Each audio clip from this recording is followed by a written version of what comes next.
Hi students, നമ്മൾ കഴിഞ്ഞ ക്ലാസ്സിൽ 6th ചാപ്റ്ററിൻ്റെ ഫസ്റ്റ് പാർട്ട്, അതായത് ഹാഫ് പോർഷൻസ് ഏകദേശം പകുതി വരെ കംപ്ലീറ്റ് ചെയ്തു.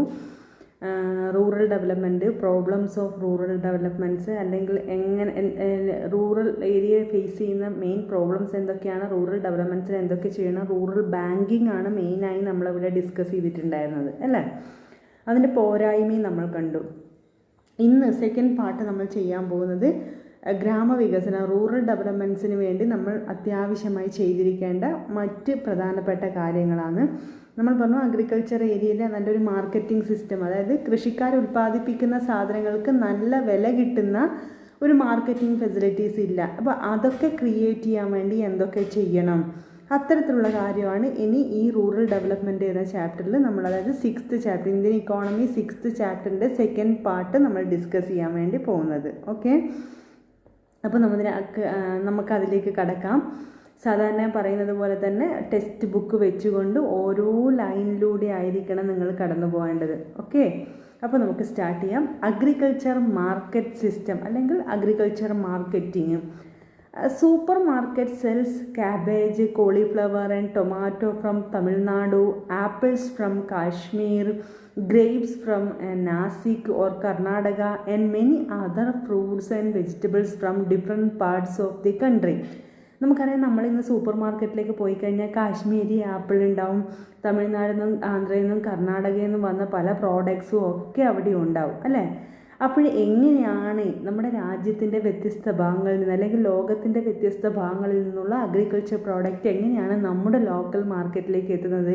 അതാണ് ഇന്ന് അഗ്രികൾച്ചർ മാർക്കറ്റിംഗ് സിസ്റ്റം വളരെ ഇഫക്റ്റീവായി വന്നിട്ടുണ്ട് എന്നതിൻ്റെ തെളിവാണ് ഈ കാണുന്നത്. Okay, there is a marketing network that facilitates the movement of agriculture produce from the field of the shop. അതായത് നല്ലൊരു മാർക്കറ്റിംഗ് സിസ്റ്റം ഉണ്ട്. ഈ ലോകത്തിൻ്റെ ഏത് കോർണറിൽ ഉണ്ടാക്കിയ ഏത് പ്രോഡക്റ്റും നമ്മുടെ തൊട്ടടുത്ത മാർക്കറ്റിലേക്ക് എത്താൻ മാത്രം ഇന്ന് വളർന്നു. മുന്നേ അത് ഉണ്ടായിരുന്നില്ല. അപ്പോൾ എങ്ങനെയാണ് ഇന്നത്തെ രീതിയിലുള്ള ഒരു സിസ്റ്റത്തിലേക്ക് നമ്മൾ വന്നത്, അഗ്രികൾച്ചർ മാർക്കറ്റിംഗ് എങ്ങനെയാണ് ഡെവലപ്ഡ് ആയത് എന്നൊക്കെയാണ് നമ്മൾ നോക്കാൻ വേണ്ടി പോകുന്നത്. This agriculture marketing network is very important in agriculture. കാർഷിക മേഖല ഇത്തരത്തിൽ, അതായത് കൂടുതൽ ലാഭം കിട്ടുന്ന മാർക്കറ്റിൽ കൊണ്ടുപോയിട്ട് നമ്മുടെ പ്രോഡക്റ്റ് വിൽക്കാൻ, അല്ലെങ്കിൽ കൂടുതൽ ലാഭം കിട്ടുന്ന മാർക്കറ്റിലേക്ക് വിൽക്കാനുള്ളൊരു സൗകര്യം നമുക്ക് ഉണ്ടായിരിക്കണം. എന്നാലേ നമ്മുടെ പ്രോഡക്റ്റിന് നല്ല ലാഭം കിട്ടുള്ളൂ. അല്ലെങ്കിൽ കിട്ടിയെടുത്ത് ഏറ്റവും അടുത്ത് വിൽക്കുകയാണെങ്കിൽ ചിലപ്പോൾ അവിടെ നല്ല ലാഭം കിട്ടൂല. Okay, agriculture marketing is the process. ഇത് ഓർക്കണം ഈ sentence.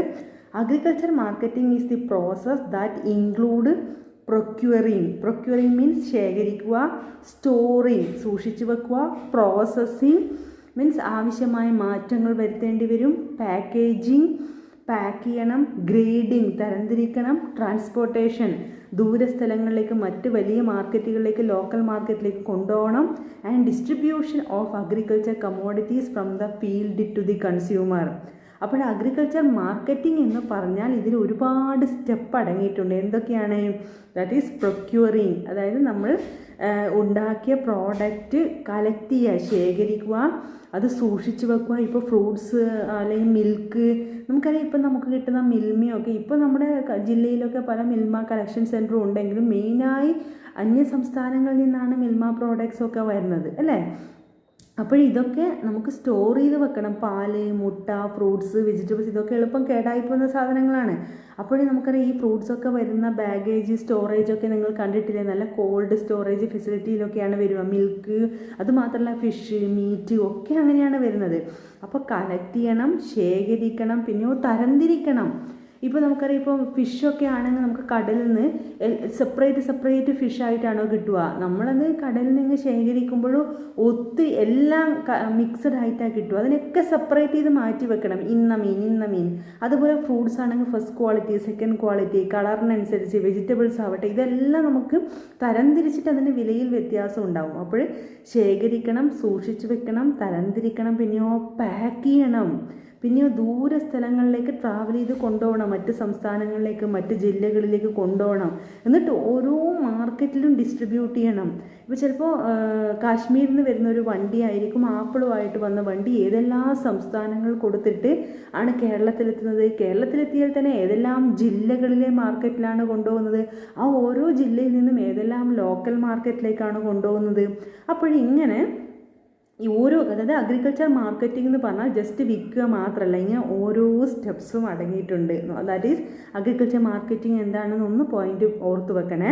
Agriculture marketing the process that includes procuring, storing, processing. ആവശ്യമായ മാറ്റങ്ങൾ വരുത്തണം. ഇപ്പോൾ എക്സാമ്പിൾ മിൽക്കൊക്കെ നമ്മൾ കണ്ടില്ലേ, മിൽക്കൊക്കെ ശേഖരിച്ച് കഴിഞ്ഞാൽ അതിൽ വെണ്ണയൊക്കെ മാറ്റിയതിന് ശേഷം അപ്പോൾ എളുപ്പം കേടാവുന്നതൊക്കെ കുറയും. മാത്രമല്ല വെണ്ണ നെയ്യായിട്ടും വെണ്ണയായിട്ടും ഒക്കെ പല വിധത്തിൽ ഉപയോഗിക്കുകയും ചെയ്യാം.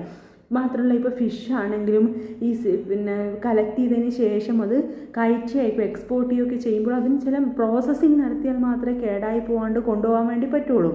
പ്രോസസ്സിങ്, പാക്കേജിങ്, നല്ല രീതിയിൽ പാക്ക് ചെയ്ത് വെക്കണം. അല്ലാതെ കളക്ട് ചെയ്ത പോലെ വാരിയിട്ട് നിറച്ചിട്ടാണോ വരിക? അല്ല. അപ്പോൾ അഗ്രികൾച്ചർ മാർക്കറ്റിംഗ് എന്ന് പറഞ്ഞാൽ ഈ സ്റ്റെപ്സൊക്കെ അടങ്ങിയിട്ടുണ്ട്. ഏതൊക്കെ? Procuring, storing, processing, packaging, grading, transportation and distribution of agriculture commodities from the field of the consumer. അത് ഓർത്ത് വെക്കണേ. A major problem in agriculture is the low price for the produce. കാർഷിക മേഖലയിൽ ഏറ്റവും പ്രധാനപ്പെട്ട പ്രോബ്ലം എന്താണെന്ന് വെച്ചാൽ അവരുടെ പ്രോഡക്റ്റിന് കുറഞ്ഞ വില മാത്രമേ കിട്ടുന്നുള്ളൂ. Low prices are mainly caused by the nature of supply of agriculture products. Low prices are mainly caused by the nature of supply of agriculture product. നമ്മൾ കൊടുക്കുന്ന കാർഷിക ഉൽപ്പന്നത്തിൻ്റെ നമ്മുടെ വിൽപ്പനയിൽ അല്ലെങ്കിൽ നമ്മുടെ പ്രധാനത്തിൽ ഉണ്ടാകുന്ന വ്യതിയാനം അല്ലെ പ്രധാനത്തിൻ്റെ രീതി കൊണ്ടാണ് നമുക്ക് കുറഞ്ഞ വില കിട്ടുന്നത്. അതായത് നമ്മൾ കിട്ടിയെടുത്ത് വിൽക്കുന്നു, നല്ല വിലയുള്ള മാർക്കറ്റിൽ കൊണ്ടുപോയി വിൽക്കുന്നില്ല, അതുകൊണ്ടാണ് നമുക്ക് വില കിട്ടാതെ. Unlike industrial products, agriculture produce come to the market together at the same time. എന്താ? സാധാരണ ഇൻഡസ്ട്രിയൽ പ്രോഡക്റ്റ് പോലെയല്ല അഗ്രികൾച്ചർ പ്രോഡക്റ്റ്. ഇപ്പോൾ നമ്മുടെ നാട്ടിൽ മാങ്ങ ഉണ്ടാവുന്ന സീസൺ, എല്ലാവരുടെ വീട്ടിലും ഏകദേശം ഒരേ സമയത്തല്ലേ മാങ്ങ പഴുത്തുണ്ടാവുക അല്ലേ, ഉണ്ടായി പഴുക്കുന്നത്. അതുപോലെ നെല്ല് കൊയ്യുക, വിതയ്ക്കുക, ഇതെല്ലാം ഒരേ ടൈമിലാണ്. അപ്പോൾ ഉണ്ടാവുമ്പോൾ മൊത്തം ഉണ്ടാവും. അപ്പോൾ മാങ്ങ സീസണിൽ മാങ്ങയുടെ വില കുറവാണ്, കശുവണ്ടി സീസണിൽ കശുവണ്ടിയുടെ വില കുറവ്. നമുക്കറിയാം ഒരു ജാനുവരി മാസത്തിന് ശേഷമാണ് കശുവണ്ടി ഉണ്ടാവുന്നത്. അത് എല്ലാ നാട്ടിലെല്ലാവരുടെ അടുത്തും അപ്പോഴാണ് ഉണ്ടാവുക. അപ്പോൾ ഒത്തിരി പ്രോഡക്റ്റ് ഉണ്ട്, അധിക സാധനം ഉണ്ടാകുമ്പോൾ അതിൻ്റെ വില ഓട്ടോമാറ്റിക്കലി കുറയുമല്ലോ. ആ തിയറിയൊക്കെ നമ്മൾ സെക്കൻഡ് ഇയർ ഡീറ്റെയിൽ ആയിട്ട് പഠിക്കും. അപ്പോഴേ പ്രധാനമായും അഗ്രികൾച്ചർ പ്രോഡക്റ്റിൻ്റെ വില കുറയാൻ അതാണ് കാരണം. എപ്പോഴും എല്ലാ പ്രോഡക്റ്റും ഒന്നിച്ചാണ് ഉണ്ടാവുക. അപ്പോൾ ഒത്തിരി ക്വാണ്ടിറ്റി ഉണ്ടാവും. അപ്പോൾ ആവശ്യക്കാർ കുറവാണ്. ഇപ്പോൾ മാങ്ങ സീസൺ ഏപ്രിൽ മെയ് മാസം മാർക്കറ്റിൽ നിന്ന് അധികം ആരും മാങ്ങ വാങ്ങൂല. എന്താ? എല്ലാവരുടെ വീട്ടിലും മാങ്ങയുണ്ട്. അതേസമയം നമുക്കിപ്പോൾ ജൂൺ ജൂലൈ അല്ലെങ്കിൽ സെപ്റ്റംബർ ഒക്ടോബർ നവംബർ മാസങ്ങളൊക്കെ പഴുത്ത മാങ്ങ മാർക്കറ്റിലേക്ക് വരികയാണെങ്കിലോ നമുക്ക് വാങ്ങാനുള്ളൊരു ടെൻഡൻസി ഉണ്ടാകും. കാരണം നമ്മുടെ വീട്ടിലൊന്നും ആ സമയത്ത് മാങ്ങയില്ല. അപ്പോൾ ഇന്ന് അഗ്രികൾച്ചർ പ്രോഡക്റ്റ് അങ്ങനെ കിട്ടുമോ? ഇല്ല. പക്ഷേ ആ ഓഫ് സീസൺ, അതായത് വിളവെടുക്കുന്നത് അല്ലാത്ത സമയങ്ങളിൽ ഈ പ്രോഡക്റ്റ് കിട്ടാൻ വേണ്ടിയാണ് നമ്മൾ എന്ത് ചെയ്യുന്നത്? സ്റ്റോർ ചെയ്ത് വെക്കുന്നത്. സ്റ്റോറേജ്. ആ സ്റ്റോറേജ് സ്റ്റോർ ചെയ്ത് വെക്കണമെങ്കിൽ അതിൻ്റെ ഇടയിൽ എന്തൊക്കെ വേണം? പ്രോസസ്സിങ് നടക്കണം. അപ്പോൾ നമ്മൾ പറയാം അത് കെമിക്കൽസൊക്കെ ഉപയോഗിക്കും, അത് ആരോഗ്യത്തിന് നല്ലതല്ല എന്നൊക്കെയുള്ള വാദങ്ങളൊക്കെ ഉണ്ട്. അത് വേറെ, അത് ഇവിടെ നമ്മളിപ്പോൾ സംസാരിക്കേണ്ട. എന്തായാലും കൃഷിക്കാരെ സംബന്ധിച്ചിടത്തോളം നല്ല വില കിട്ടുമല്ലോ.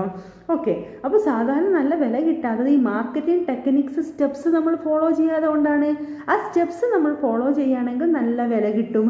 അതായത് എല്ലാവരും വിൽക്കുന്ന സമയത്ത് വിൽക്കാതെ ഈ കളക്ട് ചെയ്ത പ്രോഡക്റ്റൊക്കെ പ്രോസസ്സ് ചെയ്ത് സ്റ്റോർ ചെയ്ത് നമ്മൾ വെക്കുകയും മാർക്കറ്റിൽ അധികം സാധനം ഇല്ലാത്ത സമയങ്ങളിൽ നമ്മളെ പ്രോഡക്റ്റ് കൊണ്ടുപോയി വിൽക്കുകയും ചെയ്യുകയാണെങ്കിലോ നമ്മളെ പ്രോഡക്റ്റിന് നല്ല വില കിട്ടൂലേ. അപ്പോൾ അവിടെ നമ്മൾ പ്രോസസ്സിങ്ങും സ്റ്റോറേജും ഒക്കെ ചെയ്യണം. അപ്പോൾ സ്റ്റോർ ചെയ്യാനുള്ള നല്ല ഫെസിലിറ്റി ഉണ്ടായിരിക്കണം. ഇപ്പം മിൽക്ക്, ഫ്രൂട്ട്സ് അല്ലെങ്കിൽ എഗ്ഗ്, മീറ്റ് ഇതൊക്കെ സ്റ്റോർ ചെയ്യണമെങ്കിൽ നല്ല കോൾഡ് സ്റ്റോറേജ് ഫെസിലിറ്റീസൊക്കെ ഉണ്ടായിരിക്കണ്ടേ. അല്ലാതെ എവിടെയെങ്കിലും നമ്മൾ ഏതെങ്കിലും റൂമിലോ അല്ലെങ്കിൽ ഒരു ബിൽഡിങ്ങിലോ നിറച്ച് വെച്ച് അത് മോശമായി പോകില്ലേ. അപ്പോൾ നല്ല സ്റ്റോറേജ് ഫെസിലിറ്റി ഉണ്ടായിരിക്കണം. അതിനൊക്കെ ഒത്തിരി ചിലവുണ്ട്, ഒത്തിരി കോസ്റ്റ് ഉണ്ട്, ഒത്തിരി സാമ്പത്തിക ബാധ്യതയുണ്ട്. എങ്കിലും അത് ആവശ്യമാണ്. അങ്ങനെയാണെങ്കിൽ നമ്മുടെ പ്രോഡക്റ്റിന് നല്ല വില കിട്ടുള്ളൂ. പിന്നെയോ this brings down the prices. എന്താണ് പ്രൈസ് കുറയാൻ എന്താ കാരണം? ഒരു സീസണിൽ തന്നെ എല്ലാവരുടെ പ്രോഡക്റ്റും ഉണ്ടാവും. അപ്പോൾ അധിക സാധനങ്ങൾക്ക് ആവശ്യക്കാർ കുറവാണ്. മാർക്കറ്റിൽ സാധനം വന്ന് ഡംപാവുന്നു. അപ്പോൾ സാധനത്തിൻ്റെ വില കുറയും. പിന്നെയോ farmers do not have the financial capacity to wait for the better prices. കൃഷിക്കാർക്ക് അവരുടെ സാധനത്തിന് നല്ല വില കിട്ടുന്നത് വരെ കാത്തിരിക്കാനുള്ള സമയമില്ല, സാവകാശമില്ല. കാരണം എന്താ, അവർ കടബാധ്യതയിലാണ്. പെട്ടെന്ന് ഈ വിളവെടുത്ത് വിറ്റ് പൈസ ഉണ്ടാക്കിയിട്ട് വേണം അവർക്ക് ആ ബാധ്യത ഒന്നും ഇല്ലാതായി ഒന്ന് സമാധാനത്തിലിരിക്കാൻ. അതുകൊണ്ട് അവർ കിട്ടിയ വിലയ്ക്ക് പെട്ടെന്ന് വിൽക്കുന്നു. അതാണ് പ്രധാന പ്രശ്നം. പിന്നെയോ also they do not have storage facility for storing the produce. അവരുടെ പ്രോഡക്റ്റ് സ്റ്റോർ ചെയ്യാനുള്ള സ്റ്റോറേജ് ഫെസിലിറ്റി അവർക്കില്ല.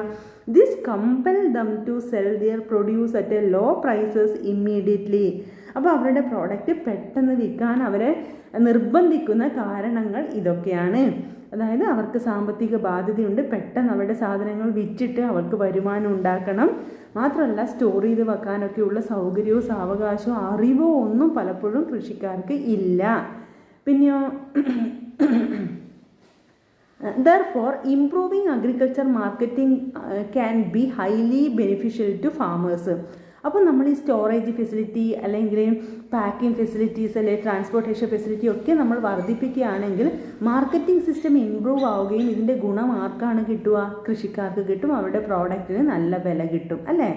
അപ്പോൾ അഗ്രികൾച്ചർ മാർക്കറ്റിംഗ് എന്ന് പറഞ്ഞാൽ നമ്മൾ പറഞ്ഞു ജസ്റ്റ് വിൽക്കുക മാത്രമല്ല, ഉൽപ്പാദന സ്ഥലത്ത് നിന്ന് കളക്ട് ചെയ്യുക, സ്റ്റോർ ചെയ്യുക, പ്രോസസ്സ് ചെയ്യുക, അതോടൊപ്പം തന്നെ അതിനെ പാക്ക് ചെയ്യുക, ട്രാവൽ ചെയ്ത് കൊണ്ടുപോവുക, നല്ല മാർക്കറ്റിലേക്ക് എത്തിച്ച് നല്ല നല്ല വില കിട്ടുന്ന മാർക്കറ്റിൽ ഈക്വലായി ഡിസ്ട്രിബ്യൂട്ട് ചെയ്യുക.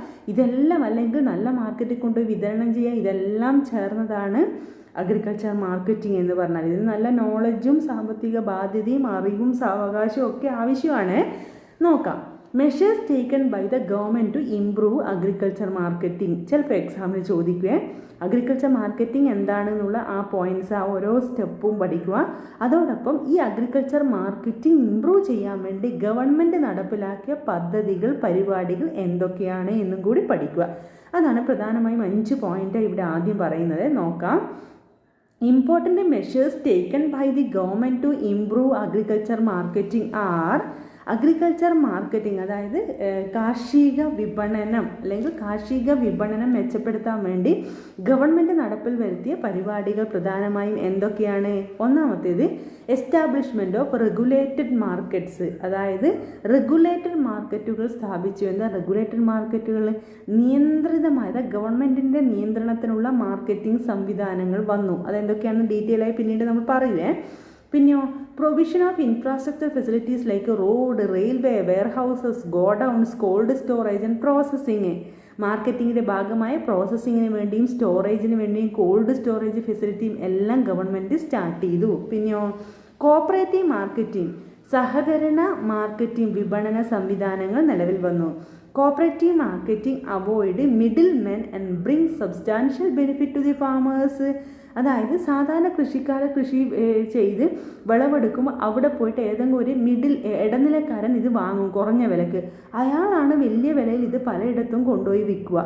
അതിന് പകരം കൃഷിക്കാർക്ക് തന്നെ നല്ല വില കിട്ടാൻ വേണ്ടി കോപ്പറേറ്റീവ് മാർക്കറ്റിംഗ് സഹകരണ സംഘങ്ങൾ നേരിട്ട് പോയിട്ട് സാധനങ്ങൾ കളക്ട് ചെയ്യുക. ഇപ്പോൾ നമ്മുടെ നാട്ടിലൊക്കെ ഉണ്ട്. നെല്ല് നമ്മൾ ഉൽപ്പാദിപ്പിച്ച നമ്മുടെ കൃഷിയിടത്തിൽ വന്നിട്ട് നെല്ല് കളക്ട് ചെയ്ത് അവർ കൊണ്ടുപോകും. അതുപോലെ തേങ്ങ, ഇങ്ങനെയുള്ളതൊക്കെ നേരിട്ട് വന്ന് കളക്ട് ചെയ്യുന്ന കോപ്പറേറ്റീവ് സഹകരണ സംഘങ്ങൾ ഇപ്പം നമ്മുടെ നാട്ടിലും ഒക്കെ വന്നു. ഈ മാർക്കറ്റിംഗ് ഫെസിലിറ്റിയുടെ ഭാഗമായി വന്നതാണ്. അതിനൊരു ഉദാഹരണമാണ് അമൂൽ പ്രോഡക്റ്റ്. നമുക്കറിയില്ല, അമൂലിൻ്റെ ഐസ്ക്രീം, ചീസ് അല്ലെങ്കിൽ ചോക്ലേറ്റ്, മീൻസ് പേട ഒക്കെ നമ്മൾ കണ്ടിട്ടില്ലേ. അമൂൽ എന്ന് പറഞ്ഞാൽ Anand milk unit limited in Gujarat is a great marketing cooperative success story. Cooperative marketing സംഘടന സംഭവത്തിൻ്റെ ഏറ്റവും പ്രധാനപ്പെട്ട ഒരു എക്സാമ്പിളാണ് Amul. Anand milk unit limited ഗുജറാത്തിലാണ്. അതിൻ്റെ പ്രോഡക്റ്റ് ഇന്ന് വളരെ സക്സസ് അല്ലേ. അമൂൽ എന്ന് പറഞ്ഞാൽ സ്റ്റാൻഡേർഡ്, എല്ലാവരും ഇഷ്ടപ്പെടുന്നതാണ്. നോക്കാം. ഇനി എന്താ 4th point? Providing price support, താങ്ങുവില കൊടുക്കുക. എന്താ പ്രൈസ് സപ്പോർട്ട് എന്ന് പറഞ്ഞാൽ? Assurance of minimum support prices for farm produce. അതായത് അതടുത്ത വർഷം നമ്മൾ ഡീറ്റെയിൽ ആയി ഇതിൻ്റെ ഗ്രാഫൊക്കെ പഠിക്കും കേട്ടോ. അതായത് കൃഷിക്കാർ ഉൽപ്പാദിപ്പിച്ച സാധനങ്ങൾക്ക് ന്യായമായ വില കൊടുക്കുക. അവരുടെ ഉൽപ്പാദന ചെലവും ലാഭവും ജീവിതമൊക്കെ മീറ്റ് ചെയ്ത് പോകാൻ ആവശ്യമായ ഒരു മിനിമം പ്രൈസ്. ഇപ്പോൾ നമ്മൾ പറയുന്നില്ല, റബ്ബർ കർഷകർക്ക് മിനിമം ഇത്രയെങ്കിലും കിലോയ്ക്ക് കൊടുക്കണം, ഷീറ്റിന് കൊടുക്കണം, അവർക്ക് നഷ്ടമാണ്. കശുവണ്ടിക്ക്, കൊപ്രയ്ക്കും ഒക്കെ സപ്പോർട്ട് പ്രൈസ്, താങ്ങുവില ഫിക്സ് ചെയ്യണം എന്ന് പേപ്പറിൽ നമ്മൾ വായിക്കുന്നില്ലേ. അതായത് കാർഷിക ഉൽപ്പന്നങ്ങൾക്ക് ഗവൺമെൻറ് പ്രഖ്യാപിക്കുന്ന മിനിമം പ്രൈസാണ് നമ്മൾ സപ്പോർട്ട് പ്രൈസ് എന്ന് പറയുന്നത്. ഓക്കെ, നോക്കാം. അപ്പോൾ അങ്ങനെ ന്യായമായ വില കൊടുത്താൽ അത് കൃഷിക്കാർക്ക് വളരെ ഗുണകരമല്ലേ? അതെ. അതുപോലെ providing credit facilities at low interest rate, അതായത് സ്റ്റോറേജ് ഫെസിലിറ്റിയും മാർക്കറ്റിങ്ങിലെ ഓരോ സ്റ്റെപ്സും പ്രോസസ്സ് കംപ്ലീറ്റ് ആക്കണമെങ്കിൽ നല്ല ചിലവ് വരും. അപ്പോൾ അതിനാവശ്യമായ പണം കിട്ടണമെങ്കിൽ അവർക്ക് സ്വന്തമായി കൃഷിക്കാരുടെ കയ്യിൽ പണം ഉണ്ടാവില്ല, നമ്മൾ കഴിഞ്ഞ ക്ലാസ്സിൽ പഠിച്ചു. അപ്പോൾ അതിനുവേണ്ടി നല്ല ക്രെഡിറ്റ് ഫെസിലിറ്റി, സാമ്പത്തിക സഹായം കുറഞ്ഞ പലിശ നിരക്കിൽ ലഭ്യമാക്കുക. ഇതാണ് ഗവൺമെൻറ് ആദ്യം ചെയ്ത 5 കാര്യങ്ങൾ. ഞാൻ ഒന്നുകൂടി പറയാം. Establishment or regulated marketing, provision of infrastructure facilities, അത് അടിസ്ഥാന സൗകര്യങ്ങൾ, road, transportation facility, storage facility, ഈ പ്രോസസ്സിംഗ് ഫെസിലിറ്റി, ഇതൊക്കെ ഉണ്ടാക്കുക. പിന്നെ കോപ്പറേറ്റീവ് സംഘടനകൾ, അമൂൽ അതിന് നല്ലൊരു എക്സാമ്പിളാണ്. പിന്നെ പ്രൊവൈഡിങ് സപ്പോർട്ട് പ്രൈസ്, മിനിമം താങ്ങുവില, ന്യായമായ വില കൃഷിക്കാർക്ക് അവരുടെ പ്രോഡക്റ്റിന് ഉറപ്പുവരുത്തുക. പിന്നെയോ ക്രെഡിറ്റ് ഫെസിലിറ്റീസ്, കടം സാമ്പത്തിക ആവശ്യമായി വരുമ്പോൾ അവർക്ക് കുറഞ്ഞ പലിശ നിരക്കിൽ സാമ്പത്തിക സഹായം കൊടുക്കുക. ഈ 5 കാര്യങ്ങളാണ്. ഒന്നുകൂടി പറയാം.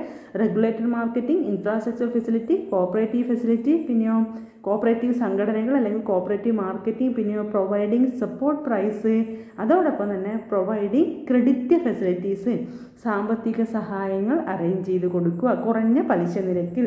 5 പോയിന്റ് ഓർത്ത് വെക്കണേ, ഏറ്റവും പ്രധാനപ്പെട്ടതാണ്. അപ്പോൾ എന്താണ് അഗ്രികൾച്ചർ മാർക്കറ്റിംഗ് എന്നും അഗ്രികൾച്ചർ മാർക്കറ്റിംഗ് നടപ്പിലാക്കാൻ വേണ്ടി ഗവൺമെൻറ് കൊണ്ടുവന്ന പദ്ധതികൾ അല്ലെങ്കിൽ ഗവൺമെൻറ് സ്റ്റാർട്ട് ചെയ്ത പരിപാടികൾ എന്തൊക്കെയാണ് എന്നുള്ള കാര്യമാണ് ഈ 5 പോയിന്റ് ഓർത്ത് വെക്കേണ്ടത്. ഓക്കെ, അപ്പോൾ നമുക്ക് അടുത്തതിലേക്ക് പോവാം. The above measures along with the public distribution system help provide food grains at reasonable prices to the poor. സാധാരണക്കാരായ വ്യക്തികൾക്ക്, ഗ്രാമങ്ങളിലെയും പട്ടണങ്ങളിലെയും ജനങ്ങൾക്ക് അവർക്ക് ജീവിക്കാൻ ആവശ്യമായ അഗ്രികൾച്ചർ പ്രോഡക്റ്റ് സാധാരണമായി ന്യായമായ വിലയിൽ ലഭ്യമാക്കുന്നതിനും ഇത് സഹായിച്ചു. ഏതിൻ്റെ കൂടെ? Public distribution system. നമ്മൾ പോവർട്ടി ചാപ്റ്ററിൽ പഠിച്ചിട്ടുണ്ട്. പൊതുവിതരണ കേന്ദ്രം, റേഷൻ കടകൾ വഴി ന്യായമായ വിലയ്ക്ക് നമുക്ക് ഭക്ഷ്യോൽപ്പന്നങ്ങളൊക്കെ കിട്ടുന്നുണ്ടെന്ന്. അതിൻ്റെ കൂടെ ഈ മാർക്കറ്റിംഗ് സിസ്റ്റം വന്നപ്പോഴും നമുക്ക് നമ്മുടെ ജീവിതത്തിന് ആവശ്യമായ, ജീവിക്കാൻ ആവശ്യമായ സാധനങ്ങളൊക്കെ വില കുറഞ്ഞ് കിട്ടുന്നതിന് സഹായിച്ചു. For the PDS, public distribution system, പൊതുവിതരണ കേന്ദ്രം, the government maintain A buffer stock of food grains. അപ്പോൾ നമ്മുടെ റേഷൻ കടകൾ വഴി സാധനങ്ങൾ ലഭ്യമാക്കണമെങ്കിൽ ഇതുപോലെ കൃഷിക്കാർ ഉണ്ടാക്കിയ സാധനങ്ങൾ നമ്മൾ ശേഖരിച്ച് സ്റ്റോർ ചെയ്ത് വെക്കണ്ടേ? അരിയും ഗോതമ്പും ഒക്കെ നമ്മൾ കളക്ട് ചെയ്ത് വെച്ചത് കൊണ്ടല്ലേ നമുക്ക് റേഷൻ കട വഴി എപ്പോഴും ഒരു വർഷത്തിൽ 12 മാസവും വിതരണം ചെയ്യാൻ പറ്റുന്നത്. അല്ലാതെ 12 മാസവും കൃഷിയോ വിളവെടുപ്പൊക്കെ നടക്കുന്നുണ്ടോ? ഇല്ല. Still the present infrastructure facilities R inadequate. എന്നാൽ ഇന്ന് ഈ മാർക്കറ്റിംഗ് ഫെസിലിറ്റീസ് അത്ര ഇഫക്റ്റീവ് അല്ല. ഇനിയും ഒരുപാട് സംവിധാനങ്ങൾ നമ്മൾ നടപ്പിലാക്കേണ്ടിയിരിക്കുന്നുണ്ട് എന്നാണ് പറയുന്നത്. അപ്പോൾ മാർക്കറ്റിങ്ങിൽ ഗവൺമെൻറ് നടപ്പിൽ വരുത്തിയിരിക്കുന്ന പ്രധാനപ്പെട്ട 5 പോയിന്റ് നമ്മൾ പറഞ്ഞു, അത് ഓർത്ത് വെച്ചിരിക്കുക. ഇനിയോ എമേർജിങ് ഓൾട്ടർനേറ്റീവ് മാർക്കറ്റിംഗ് ചാനൽസ്, അതായത് വളർന്നു വരുന്ന ബദൽ അല്ലെങ്കിൽ വളർന്നു വന്നുകൊണ്ടിരിക്കുന്ന പുതിയ പുതിയ മാർക്കറ്റിംഗ് ചാനൽ അല്ലെങ്കിൽ പുതിയ വിപണന മാർഗങ്ങൾ എന്തൊക്കെയാണ് എന്നാണ് നോക്കാൻ പോകുന്നത്. അതായത് പുതുതായി വരുന്ന മാർക്കറ്റിംഗ് സംവിധാനങ്ങൾ, പുതിയ പുതിയ മാർക്കറ്റിംഗ് സംരംഭങ്ങൾ എന്തൊക്കെയാണ്. Both farmers and consumers will benefit if the middlemen are removed. ഇടനിലക്കാരെ ഒഴിവാക്കിയാൽ ഉൽപ്പാദകനും അതുപോലെ തന്നെ സാധനങ്ങൾ വാങ്ങി ഉപയോഗിക്കുന്ന വ്യക്തികൾക്കും ഗുണകരമാണ്. ഇടനിലയിൽ ഒരാൾ വന്നാൽ അയാളുടെ ലാഭവും കൂടി കണക്കിലെടുത്തുകൊണ്ടല്ലേ ഇത് വിപണനം നടക്കുകയുള്ളൂ. അപ്പോൾ വിൽക്കുന്ന ഉൽപ്പാദകനും നഷ്ടമായിരിക്കും, വാങ്ങുന്ന ഉപഭോക്താവിനും നഷ്ടമായിരിക്കും. അപ്പോൾ ഇടനിലക്കാരനെ ഒഴിവാക്കുക എന്നത് കാർഷിക മേഖലയിലെ ഒരു പ്രധാന കാര്യമാണ്. Many new markets where farmers sell directly to the consumers have emerged. പല പുതിയ മാർക്കറ്റിലും കൃഷിക്കാർ നേരിട്ട് ആവശ്യക്കാർക്ക് വിൽക്കുന്ന സംവിധാനം നിലവിൽ വന്നു. സം എക്സാമ്പിൾസ് ആർ, അതായത് പുതിയ എമേർജിംഗ് മാർക്കറ്റിംഗ് ചാനൽ, പുതിയ വളർന്നുകൊണ്ടേയിരിക്കുന്ന വിപണന മാർഗങ്ങളുടെ ഉദാഹരണമാണ് ഇവിടെ പറയുന്നത്. ഇത് ചിലപ്പോൾ ഒബ്ജക്റ്റീവ് ടൈപ്പൊക്കെ എക്സാമിന് ചോദിക്കാറുണ്ട്. എമേർജിംഗ് മാർക്കറ്റിംഗ് ചാനൽസ്, പുതുതായി വളർന്നു വന്നുകൊണ്ടിരിക്കുന്ന പുതിയ വിപണന സംവിധാനങ്ങൾ, മാർക്കറ്റിംഗ് ചാനൽസ് ഏതൊക്കെയാണ് എന്ന് നോക്കാം. ഏതൊക്കെയാണ്? അപ്പനി മണ്ഡി എന്ന് പറഞ്ഞാൽ ഏതൊക്കെ സംസ്ഥാനങ്ങളിലാണ്? പഞ്ചാബ്, ഹരിയാന ആൻഡ് രാജസ്ഥാൻ. പഞ്ചാബ്, ഹരിയാന, രാജസ്ഥാൻ ഈ സംസ്ഥാനങ്ങളിലാണ് അപ്പനി മണ്ഡി എന്ന മാർക്കറ്റിംഗ് സംവിധാനം നിലവിൽ വന്നത്. പിന്നെയോ ഹദാസ്പർ മണ്ഡി പൂനെയിലാണ്. പിന്നെയോ റൈത്തു ബസാർ ഏതാ? Vegetables and fruits market in Andhra Pradesh and Telangana. ആന്ധ്രാപ്രദേശിലെ ഒരു മാർക്കറ്റിംഗ് സംവിധാനം, പുതിയ മാർക്കറ്റിംഗ് സംവിധാനമാണ് റൈത്തു ബസാർ. പിന്നെയോ ഉഴവർ ശാന്തി ഫാമേഴ്സ് മാർക്കറ്റ്സ് ഇൻ തമിഴ്നാടു. അപ്പോൾ ഓരോ സംസ്ഥാനങ്ങളിലേതാണ് പറയുന്നത്. ചില മാർക്കറ്റിംഗ് സംവിധാനം ഒന്നിൽ കൂടുതൽ സംസ്ഥാനങ്ങൾ ഫോളോ ചെയ്യുന്നുണ്ട്. ഏതൊക്കെയാണ്? അപ്പനി മണ്ഡി. ചിലപ്പോൾ ഈ അപ്പനി മണ്ഡി ഏത് സംസ്ഥാനങ്ങളാണ്, അല്ലെ ഇന്ന സംസ്ഥാനങ്ങളിലാണോ, ട്രൂ ഓർ ഫോൾസ് അങ്ങനെയൊക്കെയാണ് ചോദിക്കുക. ഓക്കെ, അപ്പോൾ ഈ മാർക്കറ്റിൻ്റെ പേരും ഏത് സംസ്ഥാനങ്ങളിലാണ് എന്നും ഓർക്കണം. അതായത് പുതുതായി വളർന്നുകൊണ്ടേയിരിക്കുന്ന ഇഫക്റ്റീവായ കാര്യക്ഷമമായ മാർക്കറ്റിംഗ് സംവിധാനത്തിൻ്റെ പേരാണ് അപ്പനി മണ്ഡി പഞ്ചാബ്, ഹരിയാന ആൻഡ് രാജസ്ഥാൻ, ഹദാസ്പർ മണ്ഡി പൂനെ, റൈത്തു ബസാർ ആന്ധ്രാപ്രദേശ് തെലങ്കാന എന്ന് പറഞ്ഞാൽ ആന്ധ്രാപ്രദേശ് രണ്ടായി വിഭജിച്ച ഒരു സംസ്ഥാനമാണ് മുന്നത്തെ. ഉഴവർ ശാന്തി തമിഴ്നാടു. ഓക്കെ, ഇതിന് അപ്പോൾ നമ്മുടെ കേരളത്തിൻ്റെ പേര് പറഞ്ഞോ? കേരളത്തിനും ഇതുപോലെ ഒരു പുതിയ മാർക്കറ്റിംഗ് ചാനലുണ്ട്. അതിൻ്റെ പേരാണ് കേരള കർഷക വിപണന കേന്ദ്രം. ഇത് ഓണം സീസണിൽ ആ സമയത്തൊക്കെ ഇങ്ങനെ അവർ ആക്റ്റീവായിട്ട് വർക്ക് ചെയ്യാറുണ്ട്. ഇപ്പോഴും നെല്ല് സംഭരിക്കാനൊക്കെ അവർ ഇറങ്ങുന്നുണ്ട്. കേരള കർഷക വിപണന കേന്ദ്രം എന്നത് കേരളത്തിലെ പുതിയ മാർക്കറ്റിംഗ് ചാനലാണ്. മറ്റ് 4 നമ്മൾ കേട്ടല്ലോ. അപ്പനി മണ്ഡി, ഹദാസ്പർ മണ്ഡി, റൈത്തു ബസാർ, ഉഴവർ ശാന്തി, കേരളത്തിലെ കർഷക വിപണന കേന്ദ്രം. ഓക്കെ, ഈ 5 പുതിയ മാർക്കറ്റിംഗ് ചാനൽസിൻ്റെ പേരും ഓർക്കുക. ഇനിയോ large retail chain like Big Bazaar, Reliance Fresh, Spencer's, more for you etc are directly procured from the farmers and sell to the consumers. നിങ്ങളിപ്പോൾ കേട്ടിട്ടില്ലേ ബിഗ് ബസാർ, വെനസ്ഡേ ബസാർ എന്നൊക്കെ പറഞ്ഞിട്ട് ബിഗ് ബസാറിലൊക്കെ, അതായത് വെനസ്ഡേ ചില പ്രോഡക്റ്റിന് അല്ലെങ്കിൽ ചില ദിവസങ്ങൾ ചില സമയത്ത് ചില പ്രോഡക്റ്റിന് ചെറിയ വിലക്ക് സാധനങ്ങൾ കിട്ടും. അങ്ങനെ ബിഗ് ബസാർ ഒക്കെ ഇന്ന് പ്രത്യേകിച്ച് കേരളത്തിൽ നമുക്ക് തിരുവനന്തപുരത്തൊക്കെ ആദ്യം വളരെ ഉഷാറായിട്ട് അത് തുടങ്ങിയതാണ് ബിഗ് ബസാർ. ഇന്ന് മറ്റ് പലയിടത്തും എത്തിയിട്ടുണ്ട്. അപ്പോൾ ഇവരെന്താ ചെയ്യുന്നത്? ഇവർക്ക് ഇങ്ങനെ കുറഞ്ഞ വിലയ്ക്ക് കൊടുക്കാൻ പറ്റുന്നത്? ഇവർ കൃഷിക്കാരുടെ അടുത്ത് നേരിട്ട് സാധനം കളക്ട് ചെയ്യുന്നു. അപ്പോഴവർക്ക് കുറഞ്ഞ വിലക്ക് കിട്ടും. കുറഞ്ഞ വിലക്ക് അതുപോലെ ജനങ്ങൾക്ക് കൊടുക്കാനും പറ്റും. ഇതുപോലെ ഇപ്പോൾ നമുക്കറിയാം ഈ കൊറോണ സീസണൊക്കെ വന്നപ്പോൾ പലരും ഓൺലൈൻ ഷോപ്പിങ്ങിലൂടെ നമുക്ക് വില കുറഞ്ഞ് പല സാധനവും കിട്ടാനെന്താ കാരണം? ഒന്ന് ടാക്സിൻ്റെ കുറവ് കൊണ്ടും അതേപോലെ നേരിട്ട് ഇവർ കളക്ട് ചെയ്യുന്നു എന്നതൊരു പ്രധാന കാര്യമാണ്. ഓക്കെ, ഉൽപ്പാദകരുടെ അടുത്ത് നിന്ന് നേരിട്ട് കളക്ട് ചെയ്യുന്നു. അപ്പോൾ ഈ നമ്മൾ പറഞ്ഞ അപ്പനി മണ്ഡിക്കും ഹദാസ്പർ മണ്ഡിക്കും റൈത്തു ബസാറിനും ഉഴവർ ശാന്തിക്കും കേരള കർഷക വിപണന കേന്ദ്രം പോലെയുള്ള പുതിയ മാർക്കറ്റിംഗ് ചാനൽസാണ് ഏതൊക്കെ? That is Big Bazaar, Reliance Fresh, Spencer, more for you. ഇതുപോലെ ഒരുപാട് സംവിധാനങ്ങൾ ഇപ്പോഴിറങ്ങുന്നുണ്ട്. ഓക്കെ, അപ്പോൾ അതൊക്കെ എമേർജിങ് മാർക്കറ്റിംഗ് ചാനൽസിന് എക്സാമ്പിളാണ്, അത് ഓർത്ത് വെക്കുക. പിന്നെയോ ഇനി അപ്പോൾ നമ്മൾ പറഞ്ഞു ഗ്രാമങ്ങളുടെ പ്രധാന പ്രശ്നം എന്തായിരുന്നു? കൃഷിക്കാർക്ക് അവരുടെ പ്രോഡക്റ്റിന് ആവശ്യമായ നല്ല വില കിട്ടുന്നില്ല എന്ന്, അല്ലേ? ആ നല്ല വില കിട്ടുന്നതിന് ഇതിപ്പോൾ നമ്മുടെ ഈ പുതിയ സംവിധാനം വളരെ സഹായകരമായി. അതായത് പുതിയ മാർക്കറ്റിംഗ് ചാനൽസ് സ്റ്റാർട്ട് ചെയ്തതോടുകൂടി കൃഷിക്കാർക്കും ഗുണം ചെയ്തു, ഉൽപ്പാദകർക്കും ഗുണം ചെയ്തു, അതുപോലെ സാധനം വാങ്ങുന്ന ഉപഭോക്താക്കൾക്ക് കുറഞ്ഞ വിലയിൽ കിട്ടുന്നു, ഉൽപ്പാദകർക്ക് നല്ല ന്യായമായ വില അവരുടെ സാധനത്തിന് കിട്ടുകയും ചെയ്യുന്നു. അപ്പോൾ മാർക്കറ്റിംഗ് സംവിധാനം വന്നാൽ തന്നെ കൃഷിക്കാരുടെ നില കുറച്ചുകൂടി മെച്ചപ്പെടും. അത് ഗ്രാമവികസനത്തിന് സഹായിക്കും. അതാണ് നമ്മളിപ്പോൾ പറഞ്ഞത്. ഓക്കെ, അപ്പോൾ ക്രെഡിറ്റ് ഫെസിലിറ്റി കഴിഞ്ഞ വീഡിയോയിൽ നമ്മൾ പഠിച്ചു. ഇവിടെ ആദ്യം നമ്മൾ പഠിച്ചത് മാർക്കറ്റിംഗ്. അപ്പോൾ ഇവിടെ നമ്മൾ മാർക്കറ്റിങ്ങിൽ ഓർക്കേണ്ടത് എന്താണ് അഗ്രികൾച്ചർ മാർക്കറ്റിങ്ങിന് ഗവൺമെൻറ് കൊണ്ടുവന്ന പുതിയ സംവിധാനങ്ങൾ 5 പോയിന്റ് നമ്മൾ പറഞ്ഞു. പിന്നെ നമ്മുടെ ഇന്ത്യയിൽ വളർന്നു വന്നുകൊണ്ടേയിരിക്കുന്ന പുതിയ മാർക്കറ്റിംഗ് ചാനൽസ് ഏതൊക്കെ സംസ്ഥാനങ്ങളിലാണ്, കേരളത്തിലേത് ഏതൊക്കെയാണ്. ഇനി നമ്മൾ കണ്ടത് ഗ്രാമങ്ങളിലെ വേറൊരു പ്രധാന പ്രശ്നം എന്തായിരുന്നു? എപ്പോഴും കാർഷിക ജോലി ഉണ്ടാവില്ല. കാർഷിക ജോലി ഇല്ലാത്ത സമയങ്ങളിൽ അവർക്ക് ദാരിദ്ര്യമാണ്, ബുദ്ധിമുട്ടാണ്, സാമ്പത്തിക പ്രശ്നമാണ്, പോവർട്ടിയാണ്. ആ സമയങ്ങളിൽ അവർക്ക് വരുമാനം കിട്ടാനുള്ള വരുമാന മാർഗം വേണം. അങ്ങനെ വേണമെങ്കിൽ എന്ത് ചെയ്യണം? കൃഷിയെ മാത്രം ആശ്രയിച്ചാൽ പോരാ, വൈവിധ്യവൽക്കരണം വേണം. കൃഷിയും അനുബന്ധ മേഖലകളും കൃഷിയോടനുബന്ധിച്ച മറ്റ് പല മേഖലകൾ കൂടി നമ്മൾ ജോലി വരുമാന മാർഗമായി കണ്ടെത്തണം. അപ്പോൾ കൃഷി ജോലി ഇല്ലെങ്കിലും മറ്റ് വഴികളിൽ നിന്നൊക്കെ അവർക്ക് വരുമാനം കിട്ടും, സാമ്പത്തിക ബുദ്ധിമുട്ടുണ്ടാവില്ല, അങ്ങനെ ഗ്രാമവികസനത്തിന് സഹായിക്കും. അതാണ് അടുത്ത നമ്മൾ പറയാൻ പോകുന്നത്. ഗ്രാമവികസനത്തിന് സഹായിക്കുന്ന, ഗ്രാമങ്ങളിൽ നിലനിൽക്കുന്ന ഒരു പ്രധാനപ്പെട്ട പ്രോബ്ലം സോൾവ് ചെയ്യണമെങ്കിൽ ഡൈവേഴ്സിഫിക്കേഷൻ വേണം. എന്ത്? വൈവിധ്യവൽക്കരണം വേണം. എന്താ വൈവിധ്യവൽക്കരണം എന്നുകൊണ്ട് നമ്മൾ ഉദ്ദേശിക്കുന്നത് നോക്കാം. The farming sectors needs diversification. 3 forms of diversification are desirable. 3 തരത്തിലുള്ള ഡൈവേഴ്സിഫിക്കേഷനാണ് ഏറ്റവും ഇഫക്റ്റീവ്, നല്ലത്. ഏതൊക്കെയാണ്? Diversification crops, this will reduce the dependence on single crop.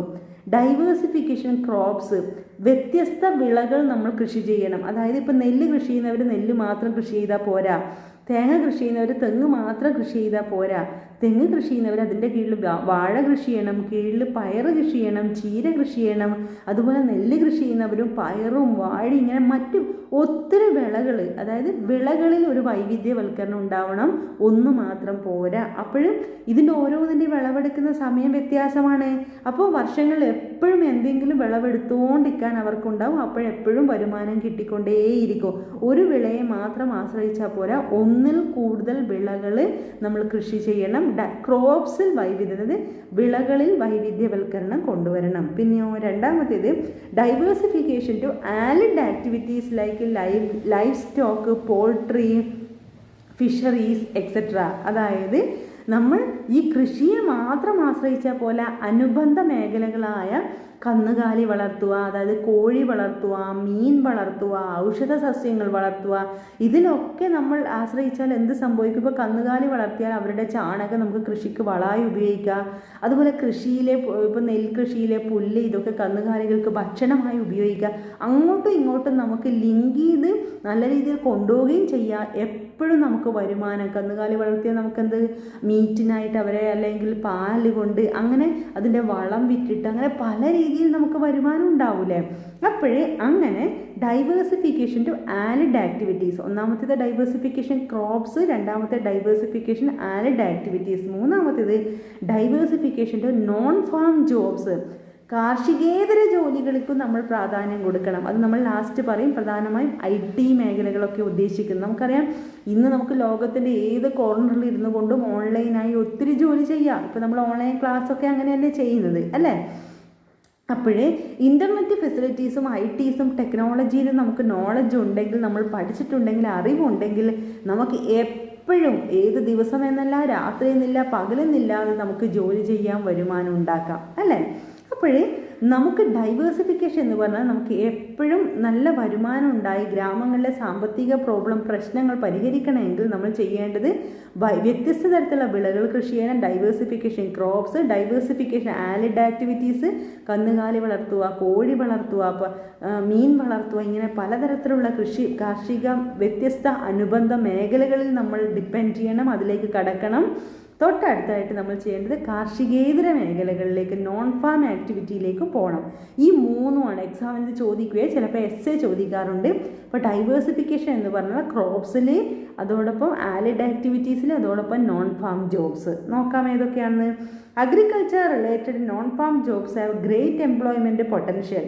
Food processing as well as processing of fruits, vegetables, milk etcetera into value added product is emerging as a major industry with great employment potential. ഇങ്ങനെ നമ്മൾ ഈ 3 കാര്യങ്ങൾ follow ചെയ്യുകയാണെങ്കിൽ ഒരുപാട് തൊഴിലവസരങ്ങളും വരുമാനവും നമുക്ക് കിട്ടുന്നതിന് സഹായകരമാവും, അല്ലേ? നോക്കാം, ഓരോന്നായിട്ട് നമുക്ക് നോക്കാം. കന്നുകാലി വളർത്തുക എന്ന് പറഞ്ഞാൽ ഇപ്പോൾ പശു, ആട്, അതുപോലെ തന്നെ പോത്ത്, കാള, ഇങ്ങനെ പലതരത്തിലുള്ള വിഭാഗങ്ങളും ഉണ്ട്. അതൊക്കെ കന്നുകാലി വളർത്തുക എന്നുള്ള കാറ്റഗറിയിലേക്ക് പെടുത്താവുന്നതാണ്. ഇതൊക്കെ നമുക്ക് അറിയാമെങ്കിലും ജസ്റ്റ് ഒന്ന് പറഞ്ഞു പോവാം. Animal husbandry. Livestock rearing is an important source of livelihood for the rural community. Indian rural community used mixed crop livestock farming system. They rear mixed livestock like cattle, goat, fowl. And livestock farming is a source of alternative livelihood to 70 million rural, including small and marginal farmers. Agriculture labours and other rural people the important benefit of livestock farming are. അതായത് കന്നുകാലി വളർത്തുക എന്ന് പറഞ്ഞാൽ നമുക്കറിയാം 70 millions, അതായത് നമ്മുടെ ഇന്ത്യയിലെ ഗ്രാമങ്ങളിൽ, സാധാരണക്കാരായ ഗ്രാമങ്ങളിലെ ഒത്തിരി ജനങ്ങൾക്ക് ഒത്തിരി ഗുണം ചെയ്യുന്നതാണ് ഈ കന്നുകാലി വളർത്തുക എന്ന് പറഞ്ഞാൽ. നേരത്തെ ഞാൻ സൂചിപ്പിച്ചതുപോലെ പശു വളർത്തുക, ആട് വളർത്തുക, അല്ലെങ്കിൽ പോത്ത്, കാള ഇവരെയൊക്കെ വളർത്തുക, ഇതെല്ലാം ഇതിൽ പെടുന്നതാണ്. ഇത് നല്ലൊരു വരുമാന മാർഗമാണ്, കൃഷിയുമായി യോജിച്ച് കൊണ്ടുപോകാൻ പറ്റുന്നതാണ്. ഇതിൻ്റെ ഗുണങ്ങൾ എന്തൊക്കെയാണ്, ദോഷങ്ങൾ എന്തൊക്കെയാണ് നമുക്ക് നോക്കാം. ഇതൊക്കെ നിങ്ങൾക്ക് അറിയുന്നതാണ്. ഇപ്പോൾ നമ്മൾ സാധാരണ പറയും കന്നുകാലി വളർത്തിയ പാല് കിട്ടും, മീറ്റ് കിട്ടും, വളം കിട്ടും, ഇങ്ങനെ അതിനെ വിറ്റ പൈസ കിട്ടും, ഒരുപാട് കാര്യങ്ങളില്ല. ഒരു പോഷക സമ്പുഷ്ടമായ ഭക്ഷണം നമുക്ക് കിട്ടും, മിൽക്ക്, മീറ്റ് ഇതൊക്കെ കിട്ടുന്നതിലൂടെ. അതൊക്കെ തന്നെയാണ്, ജസ്റ്റ് എന്നാലും പറഞ്ഞു പോവാം. ഇത് ഓൾട്ടർനേറ്റീവ് ലൈവ്ലിഹുഡ് ഓപ്ഷൻ, ഒരു നല്ല അനുബന്ധ ജീവിത മാർഗമാണ്. അതിൻ്റെ ഗുണമാണ്. പിന്നെ സ്റ്റെബിലിറ്റി ഇൻ ഇൻകം, എപ്പോഴും വരുമാനം ഉണ്ടാവും. പാല് വിൽക്കുക എന്ന് പറഞ്ഞാൽ എല്ലാ ദിവസവും വരുമാനം ഉണ്ടാവും. മാത്രമല്ല ഫുഡ് സെക്യൂരിറ്റി, ഒരു പോഷക സമ്പുഷ്ടമായ ഭക്ഷണം, ഭക്ഷ്യസുരക്ഷിതത്വം ഉറപ്പുവരുത്തുന്നു. Nutrition for family, healthy food, milk, meat healthy ഫുഡല്ലേ. പിന്നെയോ ഫെർട്ടിലൈസർ ഫോർ ഫാമിങ്, കൃഷിക്ക് ആവശ്യമായ വളം കിട്ടുന്നു. പിന്നെയോ fuel for cooking, gobar gas, അല്ലെങ്കിൽ നമ്മൾ പറയില്ലേ നാച്ചുറൽ ഗ്യാസൊക്കെ ഇപ്പോൾ ഉൽപ്പാദിപ്പിക്കുന്നതിന് നമ്മുടെ കന്നുകാലികളുടെ വേസ്റ്റും ഒക്കെ അത്യാവശ്യമാണല്ലോ. ഓക്കെ, അപ്പോൾ ഇതിൻ്റെ ഗുണങ്ങൾ, അതായത് ആനിമൽ ഹസ്ബൻഡറിയുടെ അല്ലെങ്കിൽ കന്നുകാലി വളർത്തുന്നതിൻ്റെ അനുബന്ധ മേഖലകളിലേക്ക് പോകുമ്പോഴുണ്ടാകുന്ന ഗുണമാണ് ഓൾട്ടർനേറ്റീവ് ലൈവ്ലിഹുഡ്, മറ്റൊരു അനുബന്ധ ജീവിത മാർഗമാണ്, വരുമാനത്തിൽ സ്ഥിരത ഉണ്ടാകുന്നു, ഭക്ഷ്യസുരക്ഷിതത്വം, ഹെൽത്തി ഫുഡ് കിട്ടുന്നു, ഭക്ഷ്യസുരക്ഷിതത്വം അതിലൂടെ ഉറപ്പുവരുത്തുന്നു, കൃഷിക്ക് ആവശ്യമായ വളം കിട്ടുന്നു, സ്ഥിരമായ വരുമാനം ഉണ്ടാവുന്നു, നമ്മുടെ വീട്ടിലേക്ക് ആവശ്യമായ ഇന്ധനം ഉണ്ടാവുന്നു. അത്ര പറഞ്ഞാൽ അതൊക്കെ നിങ്ങൾക്ക് അറിയുന്ന കാര്യമല്ലേ. A landmark in India's life stock rearing has been implementation of operation. A landmark in India's life stock rearing has been implementation of operation flood in 1966. 1966 ഈ നമ്മുടെ ആനിമൽ ഹസ്ബൻഡറിയുടെ ഭാഗമായിട്ട് ഓപ്പറേഷൻ ഫ്ലഡ് ഉണ്ടായി. എന്താ ഓപ്പറേഷൻ ഫ്ലഡ് എന്ന് പറഞ്ഞാൽ, just as the new agriculture strategy led to green revolution, operation flood led to white revolution. Operation flood എന്ന് പറഞ്ഞാൽ white റവല്യൂഷനാണ്. Green revolution എന്താ, കാർഷിക മേഖലയിൽ ഭക്ഷ്യവസ്തുക്കളുടെ ഉൽപ്പാദനത്തിൽ പെട്ടെന്നുണ്ടായ വർധനവല്ലേ. അതുപോലെ പാലുൽപാദനത്തിലുണ്ടായ വർധനവിനെയാണ് നമ്മൾ ഓപ്പറേഷൻ ഫ്ലഡ് എന്നും വൈറ്റ് റവല്യൂഷൻ എന്നും പറയുന്നത്. Milk production rose by more than 5 times between 1960 to 2012. 1960 to 2012, 1960-നും 2012-നും ഇടയിലുള്ള 52 വർഷത്തിൻ്റെ ഇടയിൽ നമ്മുടെ പാലുൽപാദനം 5 ഇരട്ടിയോളം വർദ്ധിച്ചു. This was made possible because of the successful implementation of operation flood. അതായത് നമ്മുടെ പാലുൽപാദനത്തിൽ പെട്ടെന്നുണ്ടായ വർധനവിനെയാണ് നമ്മൾ ഓപ്പറേഷൻ ഫ്ലഡ് അല്ലെങ്കിൽ വൈറ്റ് റവല്യൂഷൻ എന്ന് പറയുന്നത്. അണ്ടർ ഓപ്പറേഷൻ ഫ്ലഡ് എന്താണെന്ന് നോക്കണേ. ഗ്രീൻ റവല്യൂഷൻ നമ്മുടെ ഭക്ഷ്യോൽപ്പന്നത്തിലുണ്ടായ വർധനവാണ്. ഓപ്പറേഷൻ ഫ്ലഡ് അല്ലെങ്കിൽ വൈറ്റ് റവല്യൂഷൻ പാലുൽപാദനത്തിലുണ്ടായ പെട്ടെന്നുള്ള വർധനവ്. Under this system, all farmers pool their milk produced with different grading and is processed and marketed to urban centers through cooperatives. ഇപ്പോൾ അമൂലൊക്കെ നമ്മൾ പറഞ്ഞില്ലേ, മിൽമ ഇപ്പോൾ പറയുന്നില്ലേ, അതുപോലെ പാൽ ഉൽപ്പാദിപ്പിച്ചവരൊക്കെ കോപ്പറേറ്റീവ് സംഘടനകൾക്ക് കൊടുക്കുകയും അവിടുന്ന് പ്രോസസ്സ് ചെയ്ത് രാജ്യത്തിൻ്റെ വ്യത്യസ്ത മേഖലകളിലേക്ക് എത്തിക്കുകയും അങ്ങനെ പാലുൽപാദനത്തിനുണ്ടായൊരു വർധനവ്. By doing so, farmers are assured of fair prices and income. Gujarat state is held as a success story which has been emulated by many states later on. Gujarat അതിനൊരു നല്ല എക്സാമ്പിളാണ്. നേരത്തെ നമ്മൾ പറഞ്ഞു അമൂല് പാല് ശേഖരണവും അതിൻ്റെ വ്യത്യസ്ത പ്രോഡക്റ്റൊക്കെ ഉണ്ടാക്കുന്നതിൽ. അപ്പോൾ വൈറ്റ് റവല്യൂഷൻ അല്ലെ ഓപ്പറേഷൻ ഫ്ലഡ് എന്ന് പറഞ്ഞാൽ പാലുൽപാദനത്തിലുണ്ടായ വർധനവാണ്. ഗ്രീൻ റവല്യൂഷൻ ഭക്ഷ്യോൽപ്പന്നത്തിലുണ്ടായ വർധനവ് പോലെ. ഓക്കെ, ആനിമൽ ഹസ്ബൻഡറി അത്രയും ഓർത്താൽ മതി. നിങ്ങൾക്ക് അറിയുന്നതൊക്കെ അതിൽ എഴുതാവുന്നതാണ്. ഇനി ഫിഷറീസ്, അതായത് ഓൾട്ടർനേറ്റീവ് ലൈവ്ലിഹുഡ് ഓപ്ഷനിൽ അല്ലെങ്കിൽ ആലിഡ് ആക്ടിവിറ്റീസിൽ വരുന്ന രണ്ടാമത്തേതാണ് ഫിഷറീസ്, മത്സ്യബന്ധനം, മത്സ്യകൃഷി. Fishing is the source of livelihood for lakh of people in Kerala, Tamil Nadu, West Bengal, Andhra Pradesh, Maharashtra and Gujarat. Today total fish production accounts for 0.8% of the total GDP. നമ്മുടെ മൊത്തം GDPയുടെ 0.8% നമ്മുടെ ഈ മത്സ്യ കൃഷിയിലൂടെ കിട്ടുന്ന വരുമാനമാണ്. Around 64% comes from the inland water bodies like river, ponds, lake and field. 36% come from sea and ocean. ഈ മൊത്തം മത്സ്യ അല്ലെങ്കിൽ കൃഷി അല്ലെങ്കിൽ കളക്ഷനിൽ 64%, അതായത് മൊത്തം മത്സ്യകൃഷി മത്സ്യ ശേഖരണം അല്ലെങ്കിൽ മത്സ്യ മേഖലയെ മാത്രം എടുക്കുകയാണെങ്കിൽ അതിൽ 64% ഇൻലാൻഡ് വാട്ടർ, അതായത് പുഴകളിൽ നിന്നും പോണ്ട്, ലേക്ക്, ഫീൽഡ് ഇങ്ങനെയൊക്കെ ഉണ്ടാക്കി അതിൽ നിന്നാണ് മത്സ്യകൃഷി ചെയ്യുന്നത്. എന്നാൽ 36% നമ്മൾ കടലുകൾ, ഓഷ്യൻ, സീ ആൻഡ് ഓഷ്യൻസ്, അതായത് നമ്മൾ കടലുകളിൽ നിന്ന് അല്ലെങ്കിൽ വലിയ വലിയ മത്സ്യശേഖരണ വഴികളെയാണ് ഡിപ്പെൻഡ് ചെയ്യുന്നത്. മെജോറിറ്റി അപ്പോൾ നമ്മൾ എന്താ ചെറിയ ചെറിയ വഴികളാണ് ഫോളോ ചെയ്യുന്നത്. റിവേഴ്സ്, പോൺസും ഒക്കെയാണ്. 36% ആണ് ഓഷ്യൻ ആൻഡ് സീ ഒക്കെ ഡിപ്പെൻഡ് ചെയ്യുന്നത്. ഫിഷർമാൻ കമ്മ്യൂണിറ്റി ഈ സോഷ്യലി ആൻഡ് ഇക്കണോമിക്കലി ബാക്ക്വേർഡ്. സാധാരണ മത്സ്യകൃഷിയുമായി ബന്ധപ്പെട്ട അല്ലെങ്കിൽ മത്സ്യമേഖല ഡിപ്പെൻഡ് ചെയ്യുന്നവർ സാമ്പത്തികമായി കുറച്ച് ബാക്ക്വേർഡ് നിൽക്കുന്നവരാണ്. അതുകൊണ്ടല്ലേ ഈ ട്രോളിംഗ് നിരോധനമൊക്കെ വരുമ്പോൾ ഒരുപാട് സാമ്പത്തിക സഹായമൊക്കെ അവർക്ക് കൊടുക്കുന്ന ആ സമയത്ത് അവർക്ക് ജീവിത വഴികളൊന്നും ഉണ്ടാവില്ല. അപ്പോൾ കൃഷിയുടെ കൂടെ ഇവർ ഇതും കൂടി ഫോളോ ചെയ്യുകയാണെങ്കിലോ ഇത് നല്ല വരുമാനം, അതിനെ മാത്രം ഡിപ്പെൻഡ് ചെയ്യുമ്പോഴാണ് അവർക്ക് ബുദ്ധിമുട്ട്. കൃഷിയുടെ കൂടെ ഫോളോ ചെയ്യുമ്പോൾ അവർക്കത് ഗുണം ചെയ്യും.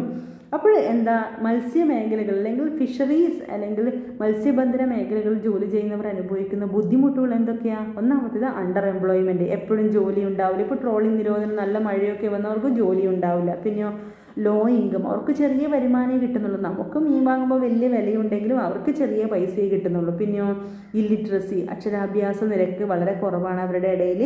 Law occupational mobility. Low occupational mobility എന്നുകൊണ്ട് ഉദ്ദേശിക്കുന്നത് തൊഴിൽപരമായി അവർക്ക് ഒരു പുരോഗതി, അതായത് തൊഴിൽപരമായി അവർക്ക് നല്ല ഉയർച്ച, കൂടുതൽ വരുമാനം കിട്ടേണ്ട വഴികളൊന്നുമില്ല. എപ്പോഴും സ്ഥിരമായ ഒരു നിശ്ചിത കുറഞ്ഞ വരുമാനമേ അവർക്ക് കിട്ടുന്നുള്ളൂ. പിന്നെ ഇൻഡെപ്റ്റ്നെസ്, എപ്പോഴും കടബാധ്യതയാണ്. ഇതൊക്കെ എക്സാമിൽ നിന്ന് ചോദിക്കാറില്ല, നമ്മൾ ജസ്റ്റ് ഒന്ന് മനസ്സിലാക്കിയാൽ മതി. അതായത് ഫിഷറീസ് മേഖലയുമായി ഡിപ്പെൻഡ് ചെയ്യുന്നവർ ഫേസ് ചെയ്യുന്ന problems: underemployment, low income, illiteracy, low occupational mobility, അതായത് ഉയർന്ന ജോലി സാധ്യതകളൊന്നുമില്ല, പിന്നെ എപ്പോഴും കടബാധ്യതകൾ.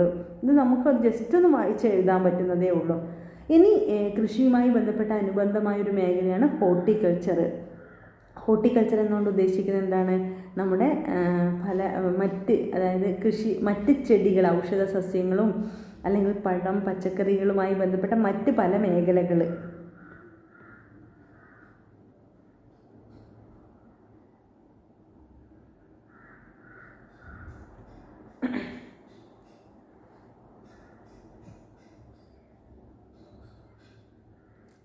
ഇനി നമുക്ക് നോക്കാനുള്ളതാണ് ഹോർട്ടിക്കൾച്ചർ. ഹോർട്ടിക്കൾച്ചർ എന്ന് പറഞ്ഞാൽ എന്താ? പഴം, പച്ചക്കറി കൃഷി അല്ലേ? പഴം, പച്ചക്കറി കൃഷി നോക്കാം. India has a rich and diverse soil and climatic condition. This diversity enables us to produce a large variety of fruits, vegetables, medicinal and aromatic plants, spices, plantation crops and flowers. India is the second largest producer of fruits and vegetables in the world. It contributes 1/3 of the value of agriculture output and 6% of GDP. ഇന്ത്യയിലെ പഴം പച്ചക്കറി കൃഷി നമ്മുടെ പഴം പച്ചക്കറി കൃഷിയിലൂടെ GDPയുടെ 6% വരുമാനം കിട്ടുന്നുണ്ട്. അതോടൊപ്പം it contribute 1/3 of value of agriculture output. മൊത്തം കാർഷിക ഉൽപ്പന്നത്തിൽ 1/3 പഴം പച്ചക്കറി കൃഷിയാണ്. Like green revolution in agriculture and white revolution milk, golden revolution in horticulture improve productivity in many horticulture produce. അതായത് പഴം പച്ചക്കറി കൃഷിയിലുണ്ടായ ഉൽപാദനത്തിലെ പെട്ടെന്നുള്ള വർധനവിന് നമ്മൾ പറയുന്ന പേരാണ്, ആ റവല്യൂഷനാണ് നമ്മൾ പ്രധാനമായിട്ടും ഗോൾഡൻ റവല്യൂഷൻ എന്നറിയപ്പെടുന്നത്. ഗ്രീൻ റവല്യൂഷൻ ഭക്ഷ്യോൽപ്പന്നത്തിൽ, വൈറ്റ് റവല്യൂഷൻ പാലുൽപാദനത്തിൽ, ഗോൾഡൻ റവല്യൂഷൻ എന്ന് പറഞ്ഞാൽ പഴം പച്ചക്കറി. ഗോൾഡൻ ഓർത്താൽ മതി, മഞ്ഞ ഓർക്കുക, പഴം, പഴുത്ത പഴം യെല്ലോ കളർ അങ്ങനെ ഓർത്താൽ മതി. പാല് വൈറ്റ് റവല്യൂഷൻ, മിൽക്ക്. ഇപ്പോൾ ഭക്ഷ്യോൽപ്പന്നങ്ങൾ ഗ്രീൻ റവല്യൂഷൻ എന്ന് പറയുന്നത് പച്ച, കൃഷി ഓർത്താൽ മതി, പച്ച. ഇങ്ങനെ കളറുമായിട്ട് ലിങ്ക് ചെയ്ത് ഓർക്കും. ഇത് ഒബ്ജക്റ്റീവ് ടൈപ്പ് ചോദിക്കാറുണ്ട്. അപ്പോൾ ഗോൾഡൻ റവല്യൂഷൻ എന്ന് പറഞ്ഞാൽ പഴം പച്ചക്കറി, ഹോർട്ടിക്കൾച്ചർ പ്രൊഡക്ഷൻ, പഴം പച്ചക്കറി കൃഷിയുടെ ഉൽപ്പാദനത്തിലുണ്ടായ പെട്ടെന്നുള്ള വർധനവിനെയാണ് നമ്മൾ ഗോൾഡൻ റവല്യൂഷൻ എന്ന് പറയുന്നത്. അപ്പോൾ ഇന്ത്യ രാജ്യത്ത് ഇത് നല്ല രീതിയിൽ നമ്മൾ പുരോഗതിയിലേക്ക് വന്നു. ഗ്രാമവികസനത്തിൻ്റെ ഭാഗമായി പല പ്രോസസ്സും പല സ്റ്റെപ്സും പല ഹെൽപ്പും ഗവൺമെൻറ് ചെയ്തു. നമുക്ക് നോക്കാം. Horticulture has emerged as A major employment generation employment generator in recent time, flower production, nurseries, tissue culture, fruit processing etc. employ women in large number. നമുക്കറിയാം ഇപ്പോൾ ഒരുപാട് നഴ്സറീസ് ഔഷധ സസ്യങ്ങളും ചെടികളും അതുപോലെ processing fruits and vegetable processing നമുക്കറിയില്ല. ഇപ്പോൾ fruits jam, ഇപ്പോൾ ജാക്ക് ഫ്രൂട്ട് ചക്കയുമായി ബന്ധപ്പെട്ടൊക്കെ ഒരുപാട് പ്രോഡക്റ്റൊക്കെ ഉണ്ടാക്കുന്നില്ലേ. അപ്പോൾ ഇതൊക്കെ ഈ പഴം പച്ചക്കറി മേഖലയുമായി ബന്ധപ്പെട്ടതാണ്. അങ്ങനെ പഴം പച്ചക്കറിയുടെ ഉൽപ്പാദനത്തിൽ വന്ന പെട്ടെന്നുള്ള വർധനവിനെയാണ് നമ്മൾ ഗോൾഡൻ റവല്യൂഷൻ എന്ന് പറയുന്നത്. അപ്പോൾ എലോ എന്ന് ഓർത്താൽ മതി, അപ്പോൾ ഓർമ്മ കിട്ടും. ഇപ്പോൾ 3 റവല്യൂഷൻ നമ്മൾ പഠിച്ച green revolution, milk revolution that is white revolution, അതോടൊപ്പം ഗോൾഡൻ റവല്യൂഷൻ ഹോർട്ടിക്കൾച്ചർ പഴം പച്ചക്കറി മേഖലയിൽ. കുറച്ച് റവല്യൂഷൻ്റെ പേര് കൂടി ടേബിളിൽ കൊടുക്കുന്നുണ്ട്. എല്ലാം കളർ വെച്ച് നമുക്ക് ഓർക്കാം. റവല്യൂഷൻ എന്ന് പറഞ്ഞാൽ ഉൽപ്പാദനത്തിൽ പെട്ടെന്നുണ്ടായ മാറ്റം, പെട്ടെന്നുണ്ടായ വർധനവാണ് റവല്യൂഷൻ. അപ്പോൾ ഇത്തരത്തിലുള്ള പ്രോഡക്റ്റിൻ്റെ ഉൽപ്പന്നത്തിൽ പെട്ടെന്നുണ്ടായ വർധനവിനെ നമ്മൾ ഈ റവല്യൂഷൻ എന്ന് പറയുന്നത്. ഓർക്കാം എന്തൊക്കെയാണ്? Green revolution food product, white revolution milk, golden revolution horticulture, silver revolution എന്താ? മുട്ട, സിൽവർ, അതിൻ്റെ തോട് സിൽവർ കളർ, വെള്ളിയുടെ കളർ എന്ന് ഓർത്താൽ മതി. പിന്നെയോ ഗ്രേ റവല്യൂഷൻ വളം, ഫെർട്ടിലൈസർ. ഗ്രേ റവല്യൂഷൻ എന്ന് പറയുമ്പോൾ നമ്മുടെ ചാരം ഓർത്താൽ മതി. ഫെർട്ടിലൈസർ വളത്തിൻ്റെ ഉൽപ്പാദനത്തിൽ വന്ന വർധനവിന്, നമുക്ക് കൃഷിക്ക് വളം ആവശ്യമാണല്ലോ, അതിനാണ് grey revolution. Blue revolution, blue എന്ന നീലക്കടൽ, കടൽ ഓർക്കുക, എന്ത്? ഫിഷിൻ്റെ ഉൽപ്പാദനത്തിൽ വന്ന പെട്ടെന്നുള്ള വർധനവിനെയാണ് നമ്മൾ എന്ത് പറയുക? ബ്ലൂ റവല്യൂഷൻ എന്ന് പറയാം. ബ്ലാക്ക് റവല്യൂഷൻ, ബ്ലാക്ക് എന്ന് പറഞ്ഞാൽ നമ്മൾ കറുപ്പ് കളർ ഓർക്കുക. എന്താണ് കറുപ്പ് എന്ന് പറഞ്ഞാൽ? Crude oil, petroleum. Yellow revolution oil seeds, yellow revolution നമ്മൾ എണ്ണ ഓർക്കുക.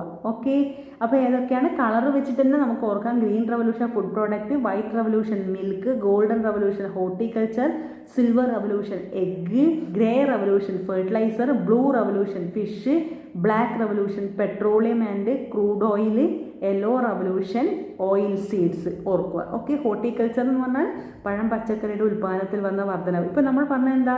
കൃഷി അനുബന്ധ മേഖലകളാണ് നമ്മൾ ഡിസ്കസ് ചെയ്ത. ആനിമൽ ഹസ്ബൻഡറി, ഫിഷറീസ്, പഴം പച്ചക്കറി, ഈ മേഖലകളിലൊക്കെ നമ്മൾ പ്രാധാന്യം കൊടുക്കുകയാണെങ്കിൽ, കൃഷിയുടെ കൂടെ ഇതും ചെയ്യുകയാണെങ്കിൽ ഗ്രാമത്തിലെ ജനങ്ങൾക്ക് ജോലി എപ്പോഴും ഉണ്ടാകും, എപ്പോഴും വരുമാനവും കിട്ടും.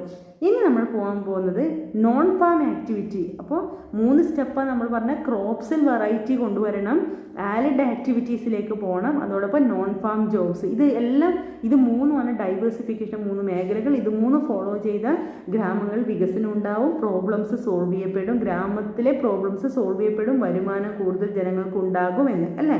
അപ്പോൾ ആലിഡ് ആക്ടിവിറ്റി എന്നുകൊണ്ട് ഇവിടെ പ്രധാനമായി ഉദ്ദേശിക്കുന്നത് IT സെക്ടറാണ്. ഞാൻ നേരത്തെ സൂചിപ്പിച്ചിരുന്നു. എന്തൊക്കെയാണ് IT sector? Other livelihood options, അതാണ്. A major alternative livelihood is ITs have been the fastest growing service in India during 1995 മുതൽ 2015. ഇപ്പോഴും 2015 വരെ മാത്രമല്ല, it has created millions of jobs in the economy. Even though ITs companies are mainly concentrated in cities and urban area, it has slowly started spreading in small towns and rural areas also. ITs industry benefited agriculture and rural community in many ways. IT എങ്ങനെയാണ് നമ്മളെ ഗ്രാമങ്ങളെയും കൃഷിയെ സഹായിക്കുന്നത്? Providing information to farmers on agriculture prices. നമുക്കറിയാം, ഇപ്പോൾ ന്യൂസിലൂടെയും ഓരോ നിമിഷവും നമുക്ക് ഏത് മാർക്കറ്റിലാണ് ഏത് സാധനത്തിന് ഏറ്റവും കൂടുതൽ വില കിട്ടുന്നത്, എങ്ങനെ ഉൽപ്പാദിപ്പിക്കാം, എങ്ങനെ കൃഷി ചെയ്യാം, എങ്ങനെ വിളവെടുക്കാം, എല്ലാം നമുക്ക് ഇന്ന് നമ്മുടെ കയ്യിലെ ഫോണിലൂടെ എല്ലാ വിവരങ്ങളും അറിയുന്നില്ലേ. പിന്നെയോ പ്രൊവൈഡിങ് ഇൻഫർമേഷൻ റിഗാർഡിങ് വെതർ, കാലാവസ്ഥയെക്കുറിച്ച് അറിയില്ലേ, എപ്പോഴാണ് മഴ വരിക, എപ്പോഴാണ് ചൂട് കൂടുക, ഇങ്ങനെയൊക്കെ നമുക്കറിയില്ലേ. പിന്നെയോ providing information about agriculture input, അസംസ്കൃത വസ്തുക്കളെക്കുറിച്ചും ഉൽപ്പന്നങ്ങളെക്കുറിച്ചും ഒക്കെ, അതായത് ഒരു കൃഷിക്ക് ആവശ്യമായ എല്ലാ കാര്യങ്ങളും ഈ ITയുടെ വികസനത്തിൽ, ഇൻഫർമേഷൻ ടെക്നോളജി വളർന്നതോടുകൂടി നമുക്ക് അറിയാൻ പറ്റുന്നു. അതിന് പുറമെ ഈ IT കൃഷിയെ സഹായിക്കുന്നുണ്ട്. അതിന് പുറമെ ITയെ ഡിപ്പെൻഡ് ചെയ്തുകൊണ്ട് നമുക്ക് ഓൺലൈനായി നമുക്കിപ്പോൾ നമ്മുടെ സാധനങ്ങൾ വിറ്റൂടെ, ഓൺലൈനായി പർച്ചേസ് ചെയ്തൂടെ. ഇതിലൂടെ ഗ്രാമങ്ങൾ എവിടെ ഇരുന്നു കൊണ്ടും നമുക്ക് ഒരു നല്ലൊരു ജീവിത മാർഗമായി ഇൻഫർമേഷൻ ടെക്നോളജിയുടെ വികസനം നമുക്ക് ഉപയോഗിക്കാവുന്നതാണ്. കൃഷിയെക്കുറിച്ചുള്ള ക്ലാസ് എടുത്ത് കൊടുത്തൂടെ, കൃഷിയെക്കുറിച്ചുള്ള ഡയറക്ഷൻസ് കൊടുത്തൂടെ. ഇതൊക്കെ IT, അതായത് ഇൻഫർമേഷൻ ടെക്നോളജിയുടെ വികസനമല്ലേ സഹായിക്കുന്നത്. അപ്പോൾ IT ഒരു പ്രധാന നോൺ ഫാം ജോബ് ഓപ്പർച്യൂണിറ്റി ആയിട്ട് നമുക്ക് പറയാവുന്നതാണ് ഗ്രാമങ്ങളിൽ. ITs are being used by companies to forge relationship with farmers. അതായത് നമ്മുടെ കൃഷിക്കാരുമായിട്ട് നല്ലൊരു ബന്ധം അല്ലെ കൃഷിക്കാരുടെ വികസനത്തിന് സഹായിക്കുന്ന ഒരു പ്രധാന വഴിയാണ് information technology. Indian tobacco company has set up hundreds of choupals. അതായത് ഈ ചൗപ്പൽസ് എന്ന് പറഞ്ഞാൽ initiative to link directly with rural farmers via internet in several state partnering farmers. അതായത് ITC അതായത് ഇന്ത്യൻ ടുബാക്കോ കമ്പനി ഇന്ത്യയിലെ ഫാമേഴ്സുമായി നേരിട്ട് ലിങ്ക് ചെയ്യുന്ന ഒരു ചാനൽ സ്റ്റാർട്ട് ചെയ്തു എന്നാണ് പറയുന്നത്. അവർ മാത്രമല്ല, ഇപ്പോൾ ഒരുപാട് വഴികളുണ്ട് അല്ലേ. Large number of IT training centres, hardware service centres, computer aided design, CAD centres, web design institutes, internet cafes etcetera have come up even in small towns. This is slowly spreading even to rural areas. Many of the center employ women. ITs therefore are emerging as a major alternative livelihood option. അതായത് information ടെക്നോളജിയുടെ വികസനം മറ്റ് ജീവിത മാർഗമായിട്ടും കൃഷിയെ പ്രോത്സാഹിപ്പിക്കുന്നതിനും സഹായിക്കുന്നു. അപ്പോൾ IT ഒരു നോൺ ഫാം ജോബ് ഓപ്പർച്യൂണിറ്റിയാണ്. ഇത് ഡീറ്റെയിൽ ആയി പറയേണ്ട ആവശ്യമില്ല, ഇതൊക്കെ നിങ്ങൾക്ക് നന്നായി അറിയുന്നതാണ്. എങ്കിലും ആ പോയിന്റ് ഓർക്കുക.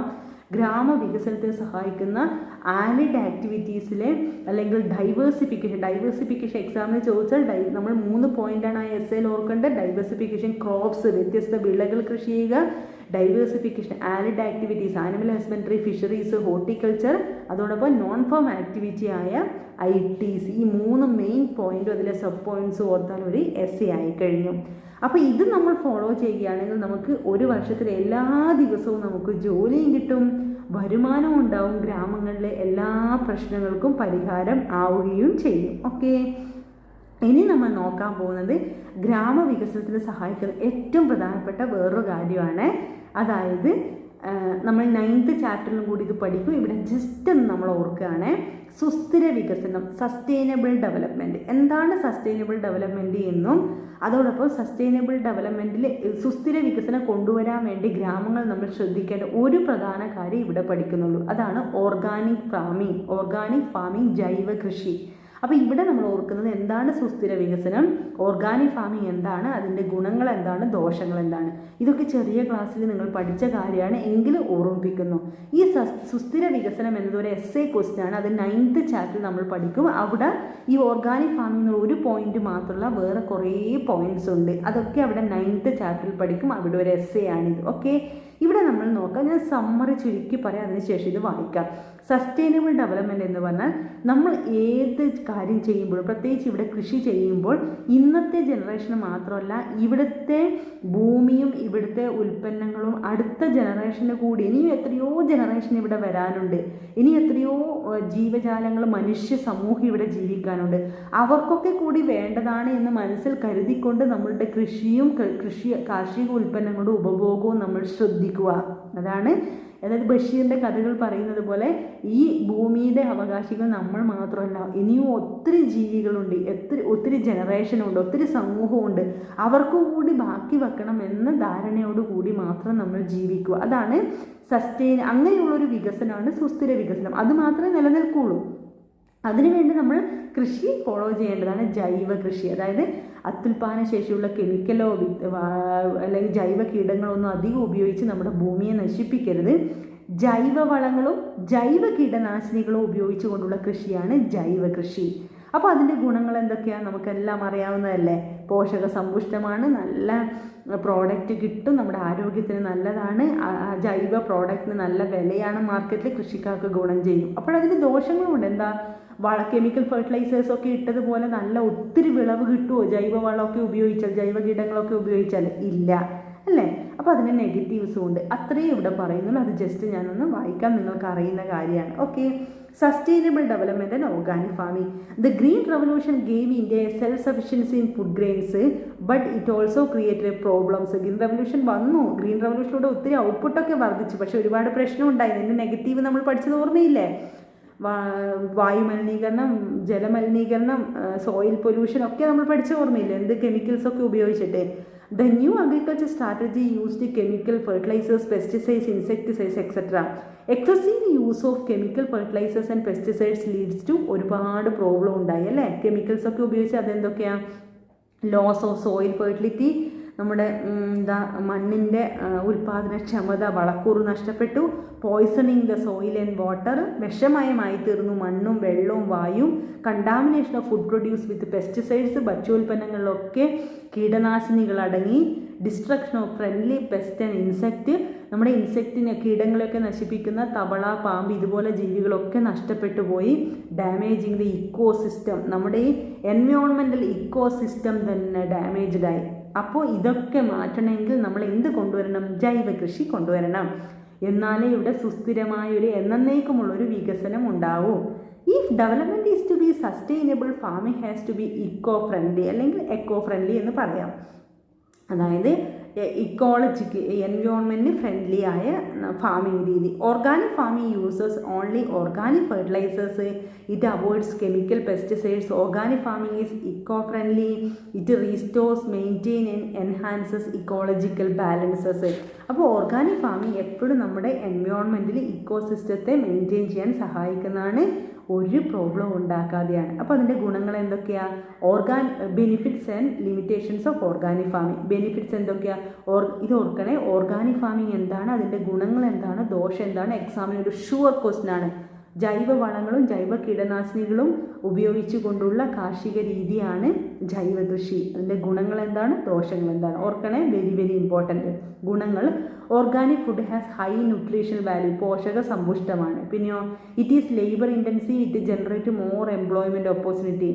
ജനങ്ങളെ കൂടുതൽ ആവശ്യമുള്ള ജനങ്ങളുടെ ലേബർ പവർ ഉപയോഗിച്ചുകൊണ്ടാണ് ഈ കൃഷി ചെയ്യുന്നത്, അതുകൊണ്ട് കൂടുതൽ തൊഴിലവസരങ്ങൾ കിട്ടും. Organic food has huge international market. ജൈവ പ്രോഡക്റ്റ് ആണെന്ന് പറഞ്ഞാൽ എന്ത് വില കൊടുത്തിട്ടും ജനങ്ങൾ വാങ്ങൂലേ, അപ്പോൾ നല്ല വില കിട്ടും. പിന്നെയോ it is eco friendly and sustainable, പ്രകൃതിക്ക് ഒരു ഹാനിയും ഒരു ബുദ്ധിമുട്ടും ഉണ്ടാക്കാതാണ്. അപ്പോൾ മെറിറ്റ്സ് എന്തൊക്കെയാണ്?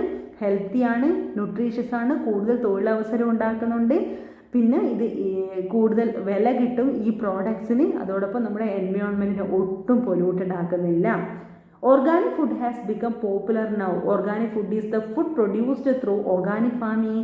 Many modern supermarket sell organic food. Okay, ഇതിൻ്റെ limitation: inadequate infrastructure and marketing problem. നമ്മളിങ്ങനെയൊക്കെ പറയുമെങ്കിൽ ഓർഗാനിക് പ്രോഡക്റ്റ് വിൽക്കാൻ വേണ്ടി നല്ല മാർക്കറ്റിംഗ് ചാനൽസ് നമുക്കില്ല. Less awareness about organic farming. Organic ഫാമിങ്ങിനെ കുറിച്ച് കൃഷി ചെയ്യുന്നവർക്കും നല്ല ധാരണയില്ല, ഈ സാധനം വാങ്ങുന്നവർക്കും നല്ല ധാരണയില്ല. Reluctance of farmers to implement organic farming. കാരണം കെമിക്കൽസ് ഇട്ടതുപോലെ നല്ല ഔട്ട്പുട്ട് വിളവ് കിട്ടൂലല്ലോ, അപ്പോൾ ഇത് ഉപയോഗിക്കാൻ തന്നെ കൃഷിക്കാർക്ക് മടിയാണ്. ജൈവ വളങ്ങളും ജൈവ കീടനാശിനികളൊക്കെ ഉപയോഗിക്കാൻ വേണ്ടി അത് ഉപയോഗിച്ചിട്ട് കാര്യമില്ല എന്നാണ് കരുതുന്നത്. Yield from organic farming is less than modern farming. അതുകൊണ്ട് ജനങ്ങൾക്കൊരു താല്പര്യമില്ല ഇത് ഉപയോഗിക്കാൻ വേണ്ടി. ശരിക്കും അത് നല്ല രീതിയിൽ ഉപയോഗിക്കാനായിട്ടാണ് ഈ വിളവ് കുറയുന്നത്. പിന്നെയോ organic products have shorter life. Organic product എളുപ്പം കേടാവും. ഇപ്പോൾ കെമിക്കൽസൊക്കെ ഉപയോഗിച്ച പ്രോഡക്റ്റ്, ഒരു മാങ്ങയും പപ്പായയും ഒക്കെ ആണെങ്കിൽ എത്രയോ മാസങ്ങൾ നിൽക്കും.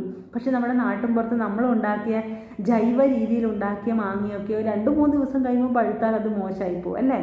അപ്പോൾ ഇതൊക്കെ നെഗറ്റീവ്സ് ആണ്. പക്ഷേ ഈ നെഗറ്റീവ്സിനും പോസിറ്റീവ് ഉണ്ട് എന്ന് ഓർക്കും. എങ്കിലും നെഗറ്റീവ് പറയാനായിട്ട് നമ്മൾ നെഗറ്റീവ് പറയുന്നതാണ്. Inadequate infrastructure and marketing problem, less awareness about organic farming, reluctance of farmers to implement organic farming, പിന്നെ yield from organic farming less than modern farming.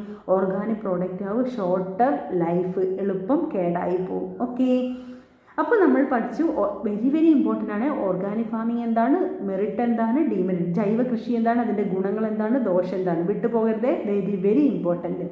ഇനി last part, government initiative in agriculture sector. എക്സാമിൽ ചിലപ്പോൾ ചോദിക്കുകയെ കാർഷിക മേഖലയിൽ ഗവൺമെൻറ്റിൻ്റെ മറ്റ് ഇടപെടൽ എന്തൊക്കെയാണ്. ഒന്നാമത്തേത്, ഇതൊക്കെ നിങ്ങൾ പരസ്യങ്ങളിലൊക്കെ ടി വിയിൽ പലപ്പോഴും കണ്ടതായിരിക്കും, കിസാൻ ക്രെഡിറ്റ് കാർഡ്. പരസ്യം കണ്ടില്ലേ, കാർഷിക വയലിലൊക്കെ നിന്നുകൊണ്ട് കിസാൻ ക്രെഡിറ്റ് കാർഡ് എനിക്കുണ്ട് എന്നൊക്കെ പറയുന്ന നോർത്ത് ഇന്ത്യൻ ലേഡീസൊക്കെ വെച്ചുകൊണ്ടുള്ള അഡ്വർടൈസ്മെൻ്റ് ഒക്കെ നിങ്ങൾ കണ്ടിട്ടില്ലേ. Kisan credit card, rehabilitation packages, low interest rate for agriculture loans return off. 4 പോയിൻ്റാണ് ഓർക്കേണ്ടത്. ഗവൺമെൻറ്റിൻ്റെ ഇടപെടൽ എന്താ? Kisan credit card. നമ്മൾ ക്രെഡിറ്റ് കാർഡ്, ATM കാർഡ് എന്നൊക്കെ പറയുന്ന പോലെ ഒരു കാർഡാണ്. എന്താണ് അതുകൊണ്ടുള്ള ഗുണം? This is a good measure taken by the government to provide short-term loan to farmers. With this card, every farmer is given a passbook with cash credit facility.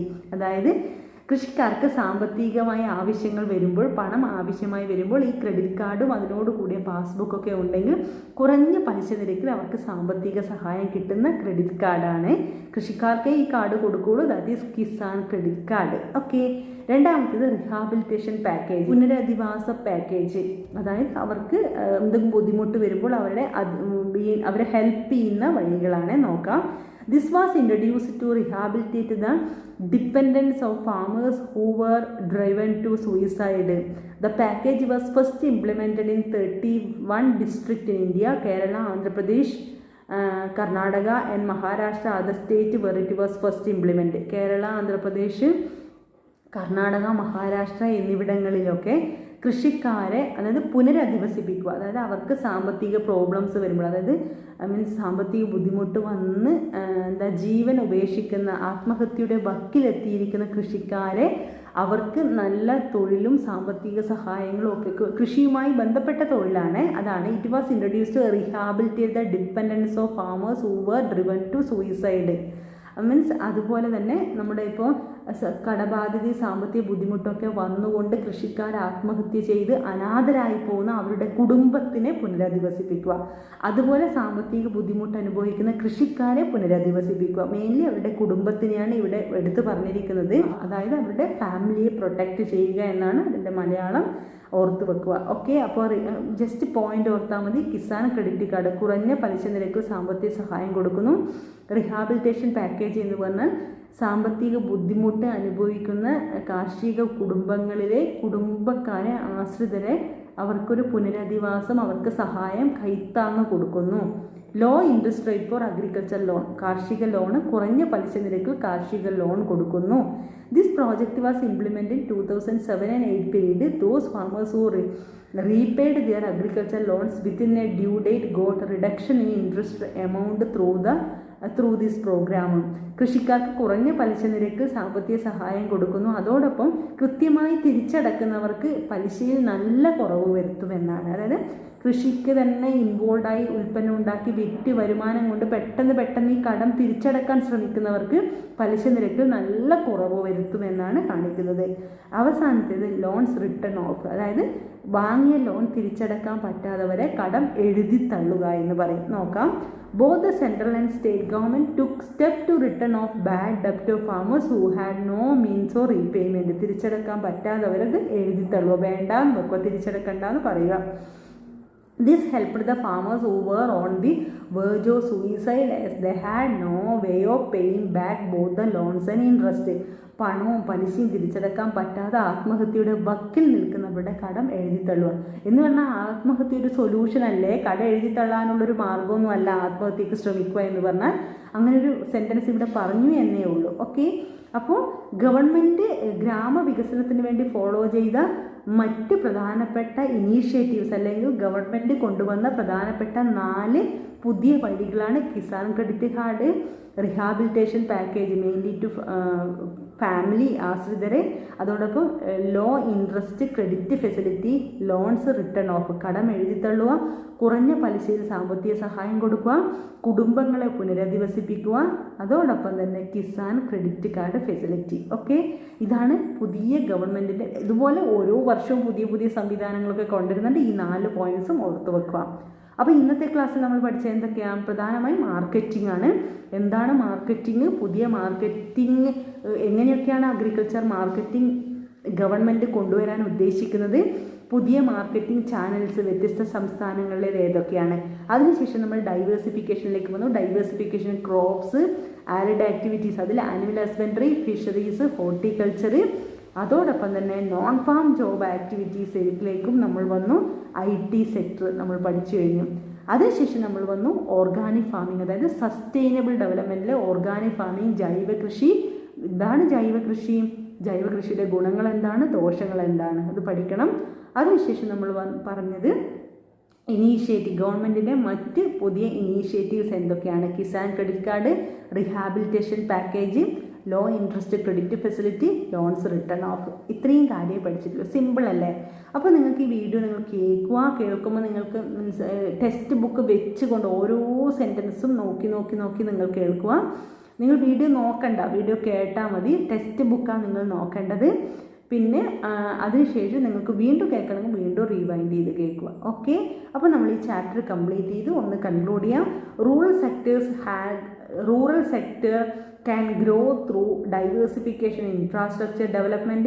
The government should come forward with better plans and programs for rural development. Investment in education, improvement of rural infrastructure and non-farm employment should be given top priority. അപ്പോൾ ഗ്രാമവികസനത്തിന് വേണ്ടി government ഇതുപോലെ ഒരുപാട് പദ്ധതികൾ ചെയ്തു, ഇനിയും ചെയ്തു വരുന്നുണ്ട്. അപ്പോൾ നമ്മൾ ഈ ചാപ്റ്ററിൽ പഠിച്ചത് ഗ്രാമവികസനമാണ്.